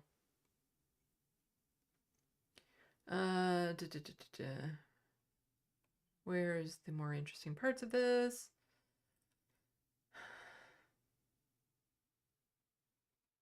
Yeah, he just basically threatens to say that he's going to put this cost onto the consumer with anything, like if they lose profits at all, they'll put that cost onto the consumer, even though they're getting millions in bonuses every year and billions in profits. Their profits just keep on soaring, you know, quarter after quarter.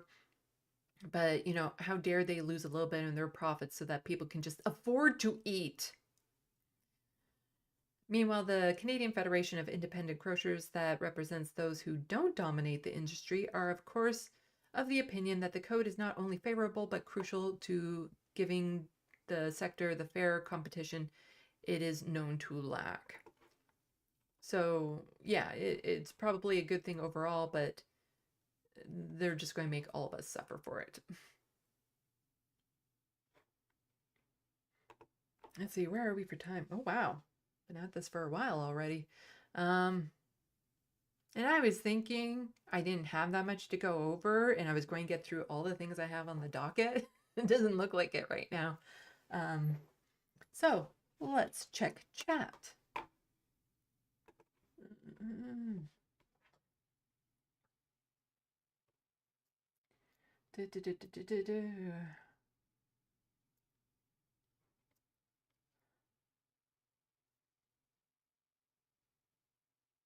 Soul Life, I miss paper food stamps too.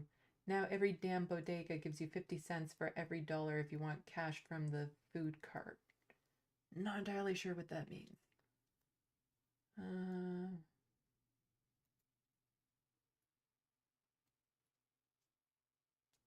Could be an American Canadian thing. We don't have food stamps, if that's what you're talking about. We have food banks, which are its own problem.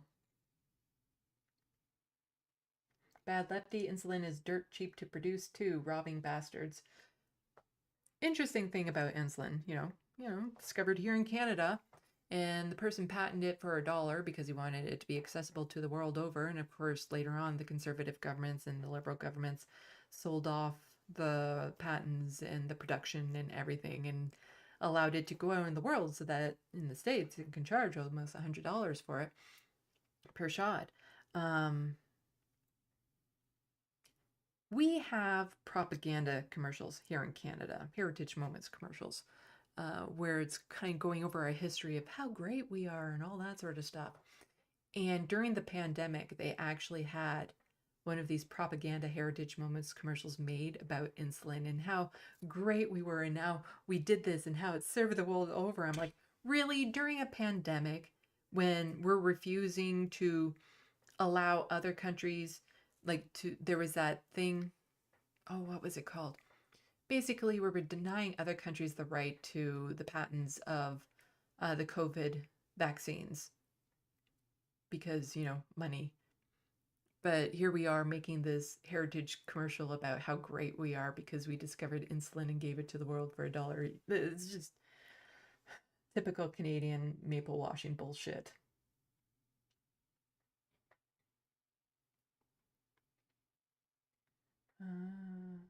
Soul Life, I told you all Dollar General is evil. Yeah, we have so many dollar stores up here too. And they keep on expanding what they have in there. Like our main like dollar stores like Dollarama and stuff like that, they don't have refrigerated sections yet, but they're coming. They're coming. And that's the thing, like I do buy a lot of junk food because sometimes I can't have a full meal and a handful of chips just ties me over until whenever I can eat again. It like every time I go to the grocery store, it's $100 because it's not just groceries you're buying. You might also need paper towels or cat food, cat litter and stuff. And every time, so I just get so much anxiety every time I have to go grocery shopping. It's ridiculous. But I do like the food that I get at the farmer's market when I do have the chance to go, and just like the fresh apples, because there's lots of apple orchards around here too. There's an apple farm nearby. Fruits and vegetables, and you can tell the difference too. You know, ones that were grown at like a local farm versus ones that are just shipped to you from factory farms.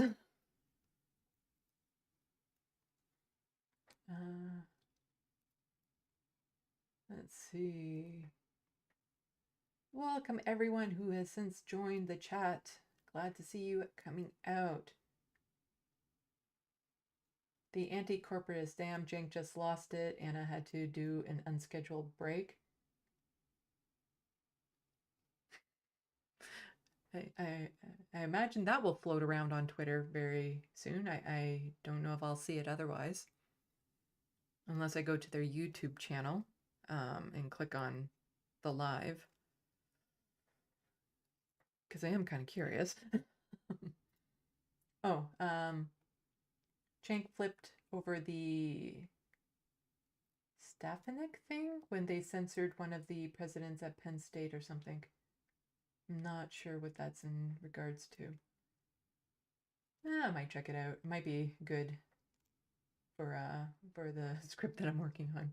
Well, probably not anything related to it, but I'm just kind of curious. Let's see.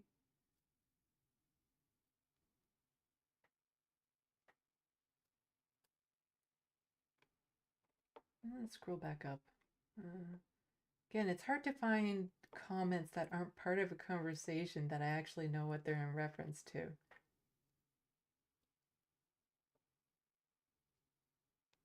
Environmental Coffee House, yay Canada, they voted for the ceasefire, magnificent speech. I thought, oh, I'll have to go check that out later. Might be a good thing to add to my next live stream as a little bit more of a pick-me-up. Because I just read the statement that went out.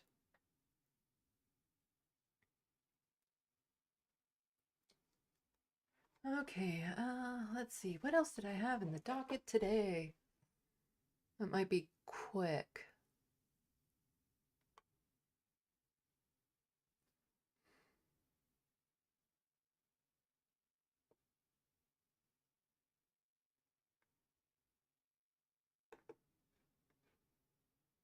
Oh, that's not going to be quick, but it's important. Okay. I'll save that for next time. I have this one-off tweet.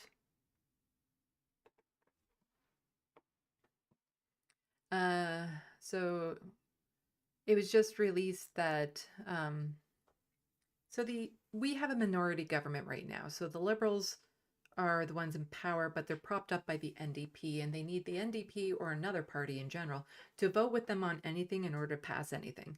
The last time we had this situation, we got universal health care. This time we got means-tested dental care. Very underwhelmed with the NDP lately. Also, keep in mind that when it comes to things like not taxing the rich or to give tax breaks or payouts to different corporations and stuff like that, the Liberals and Conservatives will vote together on that so that they can pass it. But when it comes to things that might actually benefit people that the NDP have maybe put forward, the Liberals won't necessarily vote for it. So they were at least able to negotiate for a means-tested dental care, which is better than nothing, I suppose.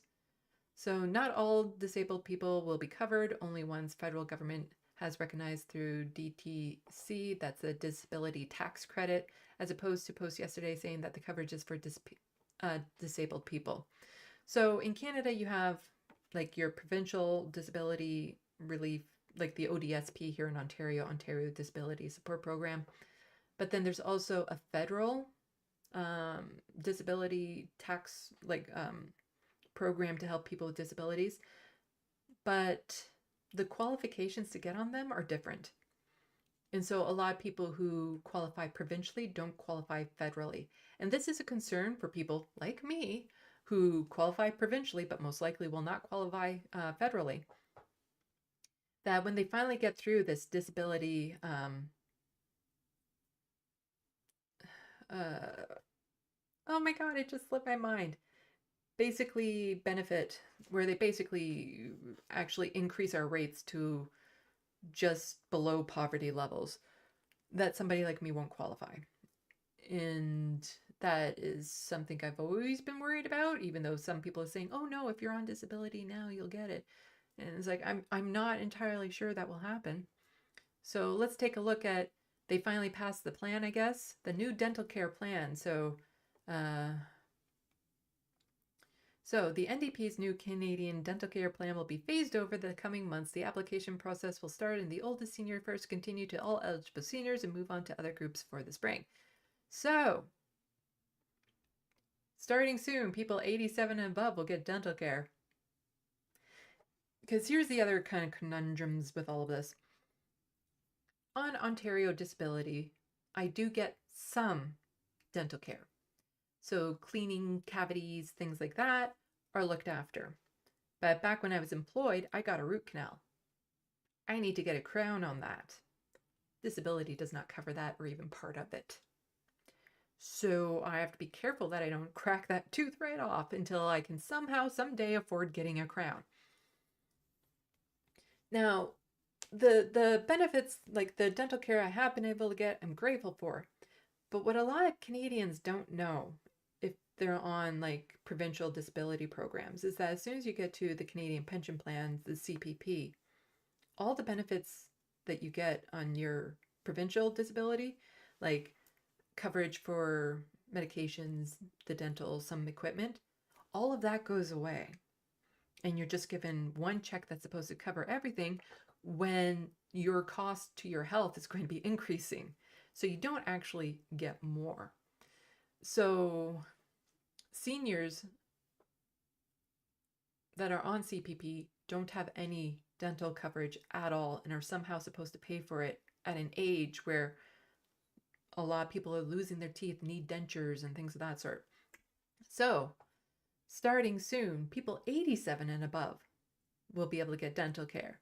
Seniors aged 77 to 86 starting next year, January. So not that far away. And then 72 to 76. So February, it's all staged in. Adults with a valid disability tax credit certificate starting June of next year. So that means I'm an adult. I'm on disability. I will not qualify for this. Children under the age of 18 will also start in the summer of next year. So that crown I need, still won't get.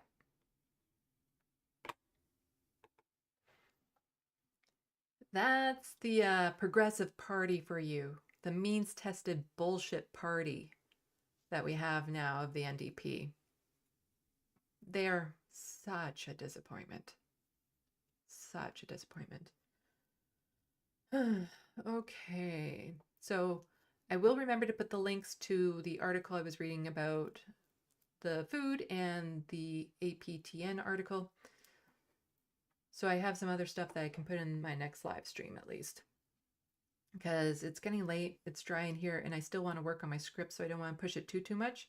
So for those of you just wondering what I meant by the script, I mentioned it at the beginning of the show. I was inspired by Jeff Wiggins, his video about leaving TYT, to reflect at my time at TYT.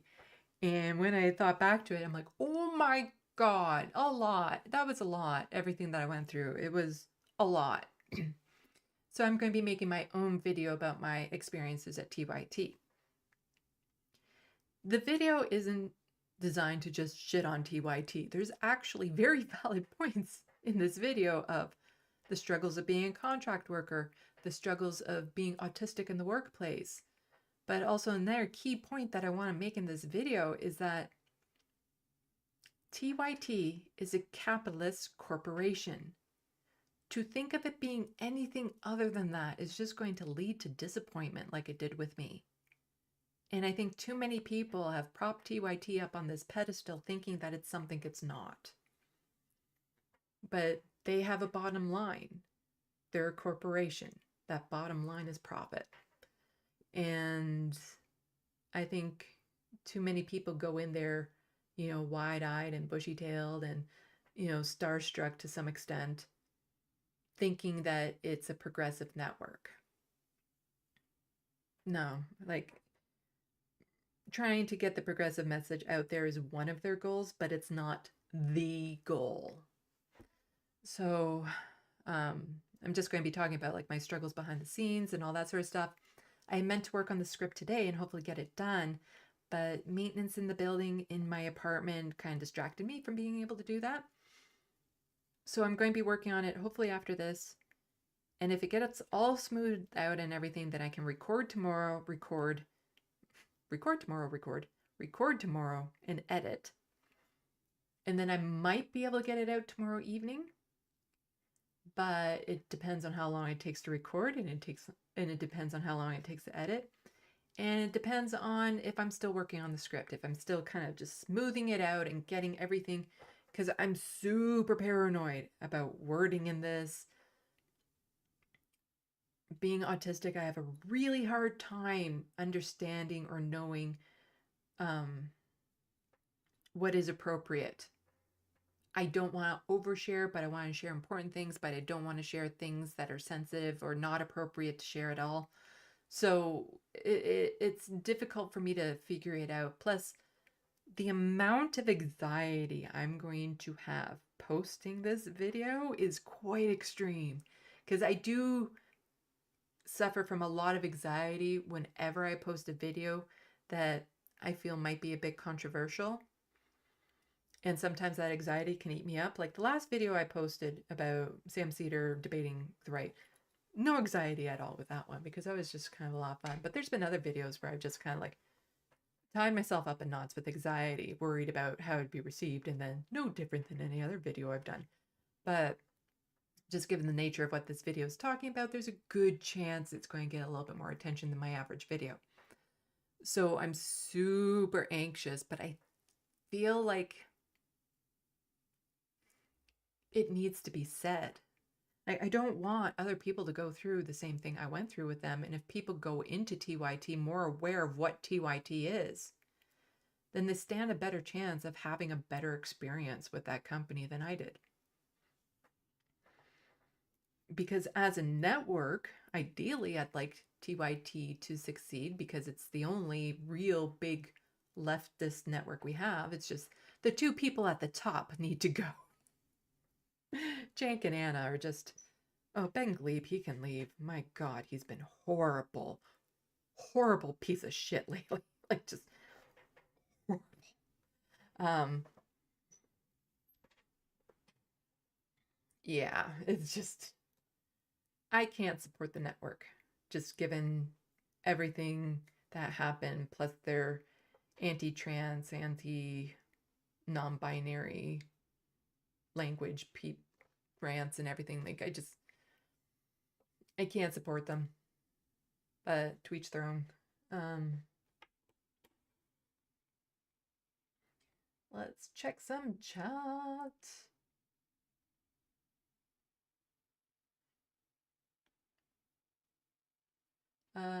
Eris is asking me how often I do live streams. That's a very good question. When I have an answer, I'll let you know. My tentative goal right now was to have two, like one on Sunday, one on Tuesdays at 5 p.m. I'm not entirely sure how well that's going to work. Partly because the Surfs start their live stream right after the Majority Report, but they tend to be long live streams, like 3.5 hours long. And I start at 5, but then they usually go to like 6 or 6:30. So we have a lot of crossover audience. So then I'm wondering if maybe I should change the time of day that I have mine. But then I run into some evening programs of lefty shows that I don't want to overlap with, because we all share the same audiences. So I'm still trying to figure it out. And there are times where I might be under a lot of stress that I don't get around to doing a live stream when I would normally have one. So right now, ideally, tentatively, it is still Tuesdays and Sundays at 5 p.m. So right now, I will tentatively keep it there. I'm thinking of maybe adding one to like 5 p.m. on Thursday, once I kind of get things settled. And what I mean by that too is that I have a very sick cat. My cat Frodo.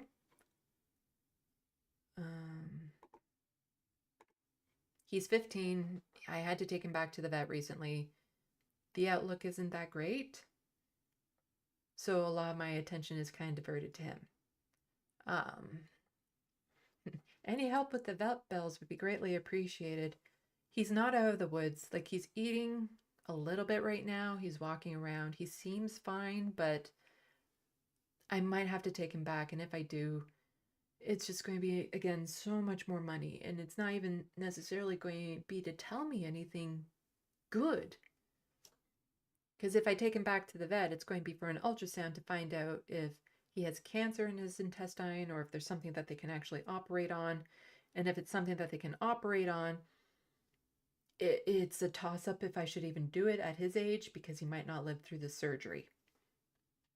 So, but losing that cat, losing Frodo, this beautiful guy here, he's been my light. You know, he's kept me going these past 5 years or so. I'm not ready to lose him. So a lot of my mental health is kind of tied up with him right now. So I don't know how regular my live streams are going to be. But anyone who's watching, if you can help out, I have a PayPal link in the description box, as well as if you're Canadian, you can send an e-transfer to SandeeLovas@gmail.com. If you send an e-transfer, I just want you to know I thank you from the bottom of my heart. There's no way for me to send you a personal message. If you pay through PayPal, it doesn't always give me the option of sending a personal message. Sometimes I can, sometimes I can't. When I can, I do. So if people help out with those vet bills in any way, I am forever grateful because Frodo is my world. Yeah.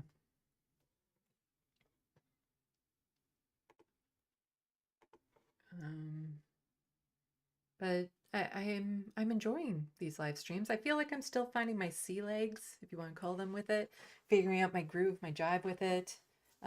It is primarily like Canadian news and content, but then there's social issues too that are cross-border, no matter where you are, you know, updates with Gaza. But I usually try to, you know, from a Canadian perspective, like how Canada is tied in, like what our politicians are doing, protests and rallies here. So, you know, I'm really trying to make this very Canadian centric when it comes to news sources and stuff, because Canadians know squat about Canadian politics, and more people need to know, because it would be so easy to change the systems here in Canada if people just became aware of how those systems work. It's not actually that difficult.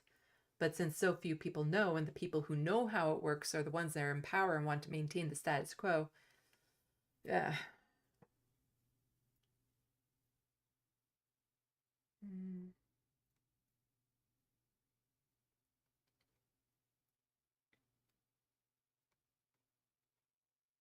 Sandy got that slow burn appeal. I do not know what that means.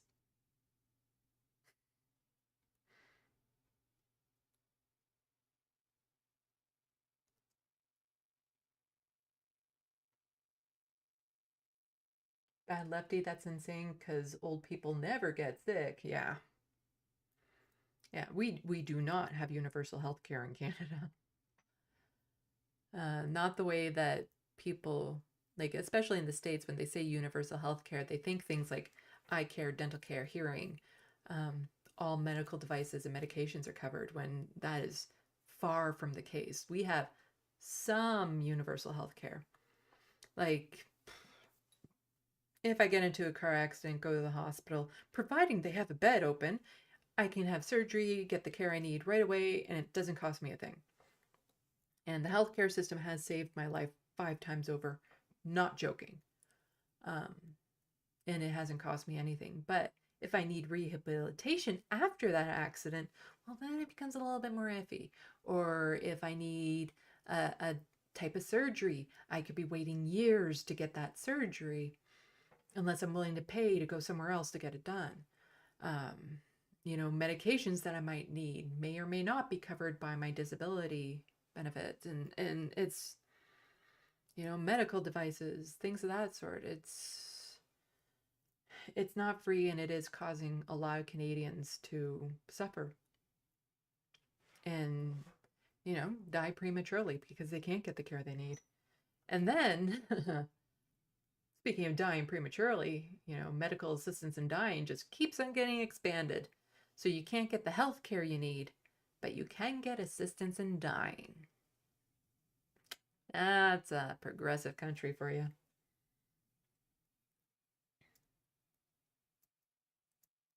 Da, da, da, da, da.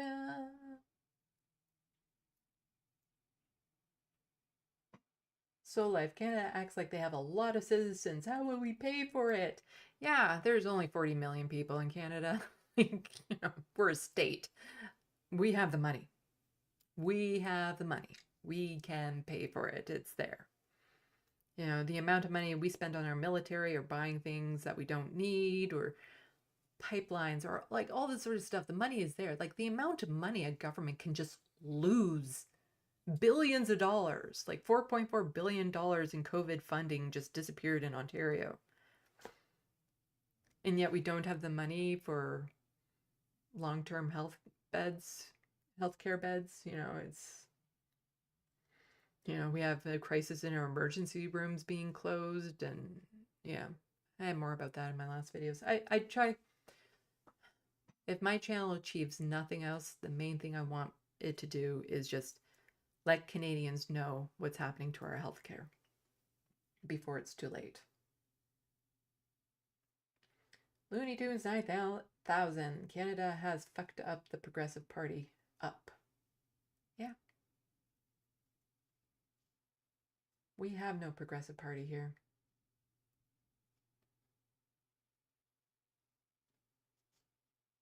And we even have a Communist Party.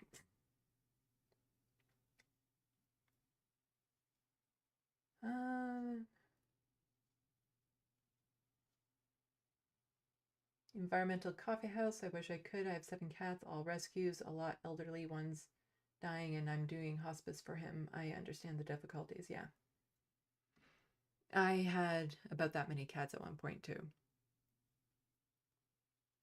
And with all the cats I had over my life, when their time came, I accepted it. Wanted them to live forever, of course, but I accepted it. I am not there with Frodo. I am just not. To the point I'm willing to go into debt for him.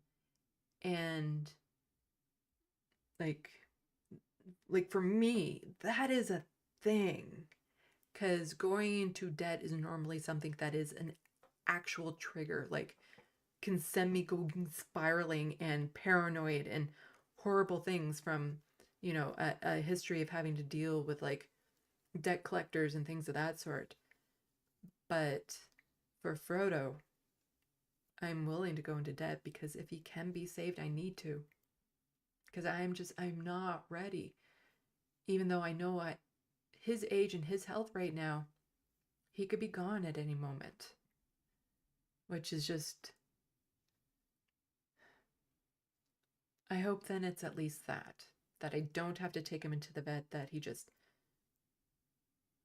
goes to sleep and doesn't wake up. Which I even hate thinking about, but that's where we are.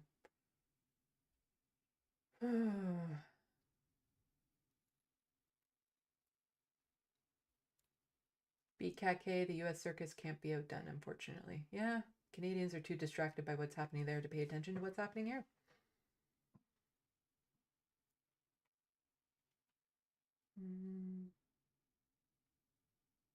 Christy Z. I'm in New York, so we have Medicaid for the poor here. It covers dental and eyes. It's not great coverage, but it's decent. It's something. That's disability for me. It has some care for certain devices, certain things that you need, certain dental, but it doesn't cover everything. Not by a long shot.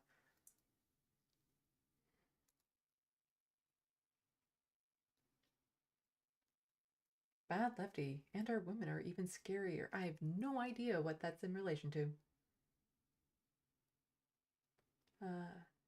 Ibrahim, sorry if I'm saying that wrong. Muhammad, are you a fan of Philosophy Tube on YouTube? I think I've only seen 1 or 2 of her videos. It's when I don't know Philosophy Tube well enough to have an opinion.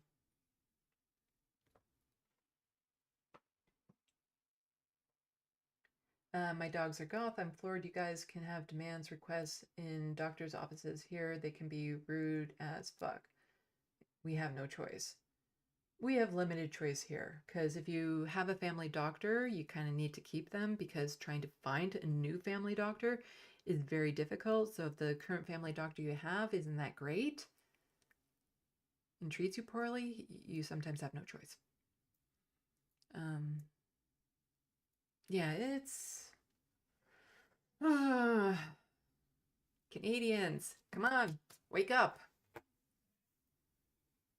And most of my viewers are American. Thank you. Howdy, eh? Gotta start doing that. Instead of saying, you know, welcome to Left of the Box, bonjour, bienvenue, I should be like, howdy, eh?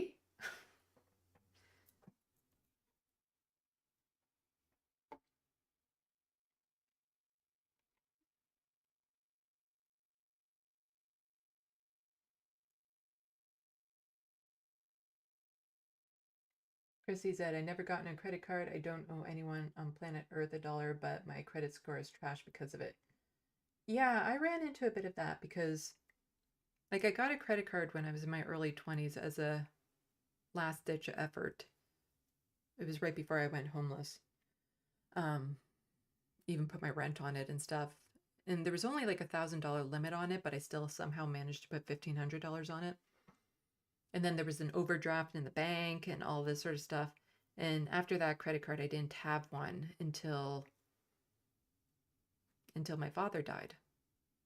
And I needed to go to Alberta for his funeral, and I had no credit card.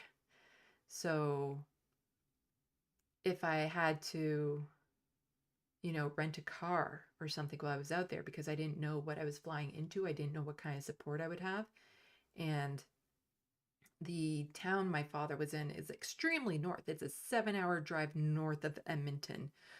So if I didn't have any help with that, I would have needed a car, or if something went wrong and I needed to get a hotel room, I would need a credit card. So eventually I got a credit card, and, it'd be paid off every month or virtually every month. So, generally speaking, it's usually always paid off, but for Frodo, because there were a couple of other expenses I put on there recently that were things that I could have handled, getting some equipment and stuff for the studio and whatnot. But Frodo's vet bills, they were over $1,700. And that's providing I don't have to go back. But I did have some very, very generous donations helping with that. So it's about halfway paid off. But again, it all depends. Like, Frodo might need to go back, and then, yeah.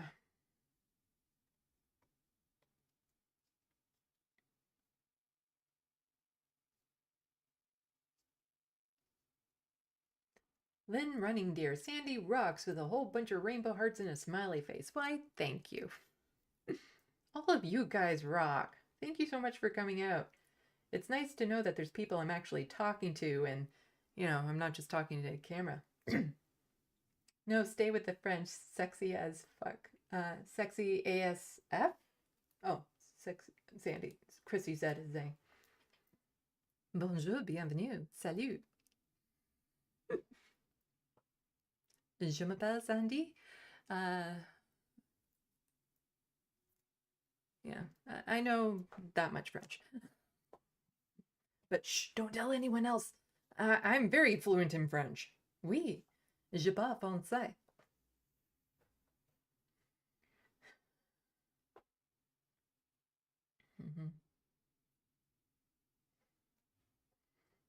BKK credit scores are an elitist scam. Yeah, they are. Yeah, because my credit was also extremely suffering too before I got the credit card. Like, I don't even know what my credit is. I haven't bothered to look because I was in debt because of college and then the other credit stuff that I ran into before I went unhoused. And I was only slowly paying that back. I was defaulted in that plenty of times because I had no money. So my credit rating was just piss poor horrible. But then even once I got that under control, there were still issues with it. But now that I've had the credit card, that might be fixed. I don't know. And I haven't bothered to look at it because the reality is, in my situation, there's virtually nothing that I can afford to buy that would require a credit check. So, like I might need to have a credit check done if have to find a new apartment, but hopefully I don't have to do that anytime soon. And something that Canadians need to know, looking at you Canadians here, something I found out. So government loans, when it comes to student loans, government loans must be paid off. There's no getting out of it. There's that you can't do bankruptcy for them. They must be paid off. However, quite often when you go to university or college in Canada, you get part government loan, part bank loan. The bank loan, I think I said the bank, or was the bank loan on this side or that side? Anyway, the bank loan, or any loans, or any debt that's not government debt. If you're in a situation like me where you are simply unable to pay it because they're not allowed to take away your disability to put towards your debts. Although try telling my bank that one time when they just completely cleared out my bank account after I got my disability payment, even though they knew I was on it, which meant that I had no money for rent and I had to fight to get that money back, and I eventually did. And then I never went back to that bank again. So like to pay off these debts, they're not allowed to garnish ODSP. After 7 years, if you're in that situation for 7 years, it's, oh God damn it, what's the term for it? There's a term. I was really hyping up to the end of this, and there's a term for it where it's no longer viable. Like it technically still exists, but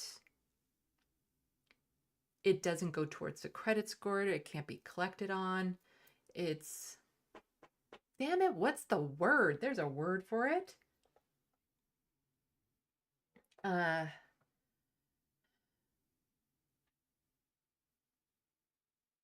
going to bug me. There's a word for it. No, that's not the word.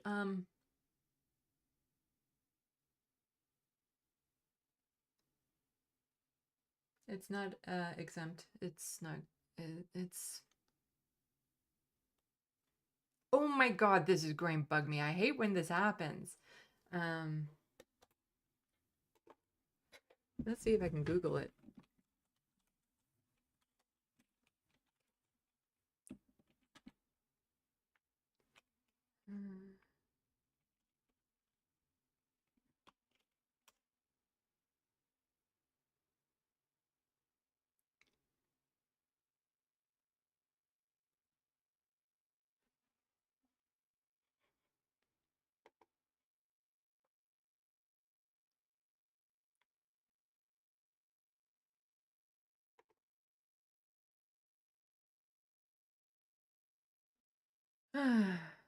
Oh, statute of limitations. That's it. There's a statute of limitations of debt.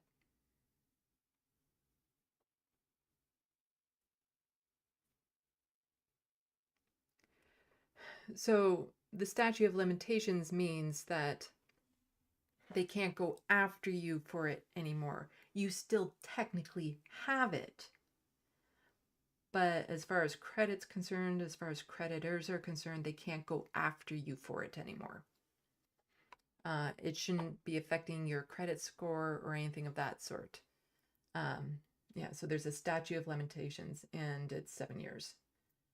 And so yeah, like even though I still technically have it, I don't have it anymore. And then I got the government loan paid off. So right now it's just my credit card.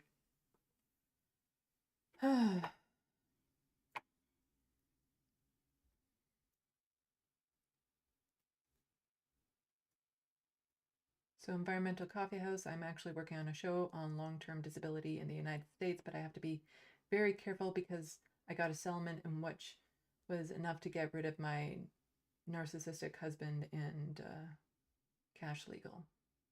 I think I know what you're saying there. Yeah. Statute of limitations on debt is the word that I was looking for. I guess that's words. Anyway, so I don't have much more to say. I guess I have stories for my next live stream ready to go. So long as Frodo doesn't, so long as nothing terrible happens to Frodo between now and then, and my mental health kind of stays in check.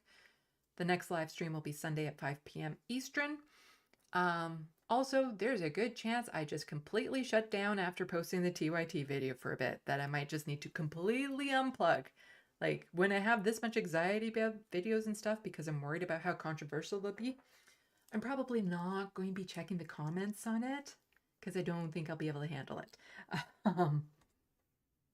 Yeah, I'm getting a super high level of anxiety the closer I am to getting this video out, but it's one of those things of the message is more important than my feelings on the subject. The message behind what I'm trying to say is more important. So I'm going to push through it and get it out there. Because there are important lessons in my experience that I feel like need to be shared. But it's causing a lot of anxiety. So after I posted it, I might take a break from online stuff. So I might not have any idea what's happening. So I may have to rely on some of you to like DM me on Twitter like nonstop if something needs my attention. But if nothing needs my attention, then I'm probably just going to stay away from it. And like if it's just a whole bunch of people saying mean things about me, that's not something that needs my attention. I pretty much expect that.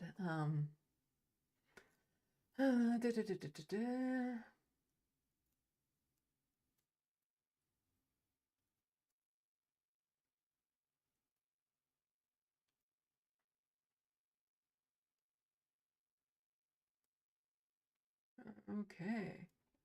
So I will put up these things. I'm getting so fancy with my OBS. And luckily I'm recording, so if something happened to the stream and it didn't go through properly, I have the backup recording this time. That will be absolutely fine. So, again, if you can support my channel at all, I have this Patreon here that you can go. It's in the description box below. It's not actually here. That's just what it's called, so you can see it. I also have an Amazon wishlist link below, which has a variety of things available for people to purchase, things that can help build my studio here, things to help with my art, things to help with my cats because I got the 2 new babies in the summer and they're quite a handful. They're quite a handful. Oh, wow. I'll be glad when they're like 2 years old. And then there's also things that if you just want to show my appreciation, a bag of M&Ms or something of that sort is wonderful. You know, especially like almond M&Ms are amazing. Peanut butter M&Ms, peanut butter and chocolate. It's the only thing that would get me off the bridge. So you can support my channel those ways. Like I said, if you have the money, and only if I do not want people sacrificing anything they need to support me in any way. So liking, sharing, you know, subscribing, all that sort of stuff helps a lot as well. So you don't need to spend any money to do those things, to, you know, blast it on your social medias, that sort of thing. But nobody sacrifices stuff that you need in order to help me out. I am on these social medias here. It's a mirrored thing here. If you need a blue sky code, I have like 50 bazillion of them. So let me know. I posted to Twitter, but I'm not getting much engagement on Twitter anymore. Notice how my little Twitty birdie has, yeah, it has the X symbol in it. It's just, you know, over the eyes because it's like it's dead. I hope it doesn't go away completely. I'm technically on Instagram and TikTok, but I don't really do much because I'm kind of overwhelmed with just Twitter and YouTube. So many spoons for social media. And you can check out my art at SandeeLovas.com. That also has an Instagram channel that I probably should pay attention to a bit more. If you know people who have money, who can afford to get a portrait done, I'd really appreciate you sending them my way if that's something that they would be interested. A portrait of a pet or a person. I still need to make up the notice because somebody donated like over $500 towards Frodo vet bill. So in that person's honor, I'm going to be doing a portrait for somebody living with poverty at no cost to them. And I'm going to be putting that announcement up on Twitter as soon as I get around to typing it out. Basically, I've been focused on the script for TYT. And when I'm focused on the script, it's hard for me to focus on anything else. So hopefully I can get that wrapped up soon and on my way. So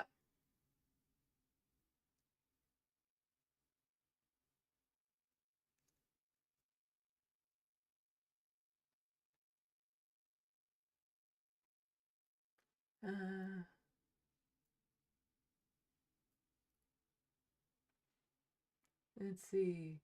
Letter hack agreed, Sandy. Is letter hack in the chat? I haven't seen him.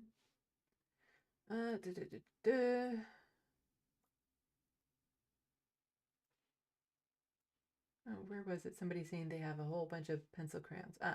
Lynn saying she has a whole load of coloring pencils to send.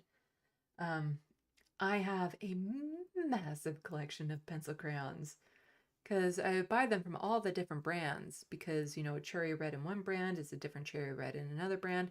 So I actually have like those plastic drawer things, the ones that are about this big, and then each drawer is a different color. So you have like green, red, blue, purple, orange, like the primary colors, and then you have the grays and the blacks and the browns and the pinks. So I have a bazillion pencil crayons, and a lot of them are crap. So on my wish list, I actually have like the good quality pencil crayons on them. But they're expensive as hell. Wow, are they ever?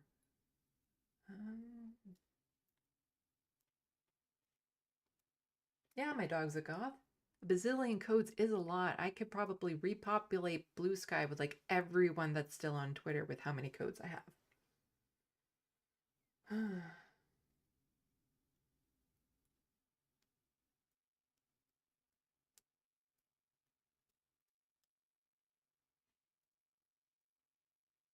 Okay. Well, thank you everyone for coming out. Thanks to the mods. I really appreciate you modding and hope someday I can pay it forward to you for all the work you're putting in. So, that said, I was hoping to end like a half hour ago. But I ramble. So, let's get back to that French for you. Salut, à la prochaine. Thank you for watching and stay tuned. I'm Sandy, wishing your tomorrow is better than your today.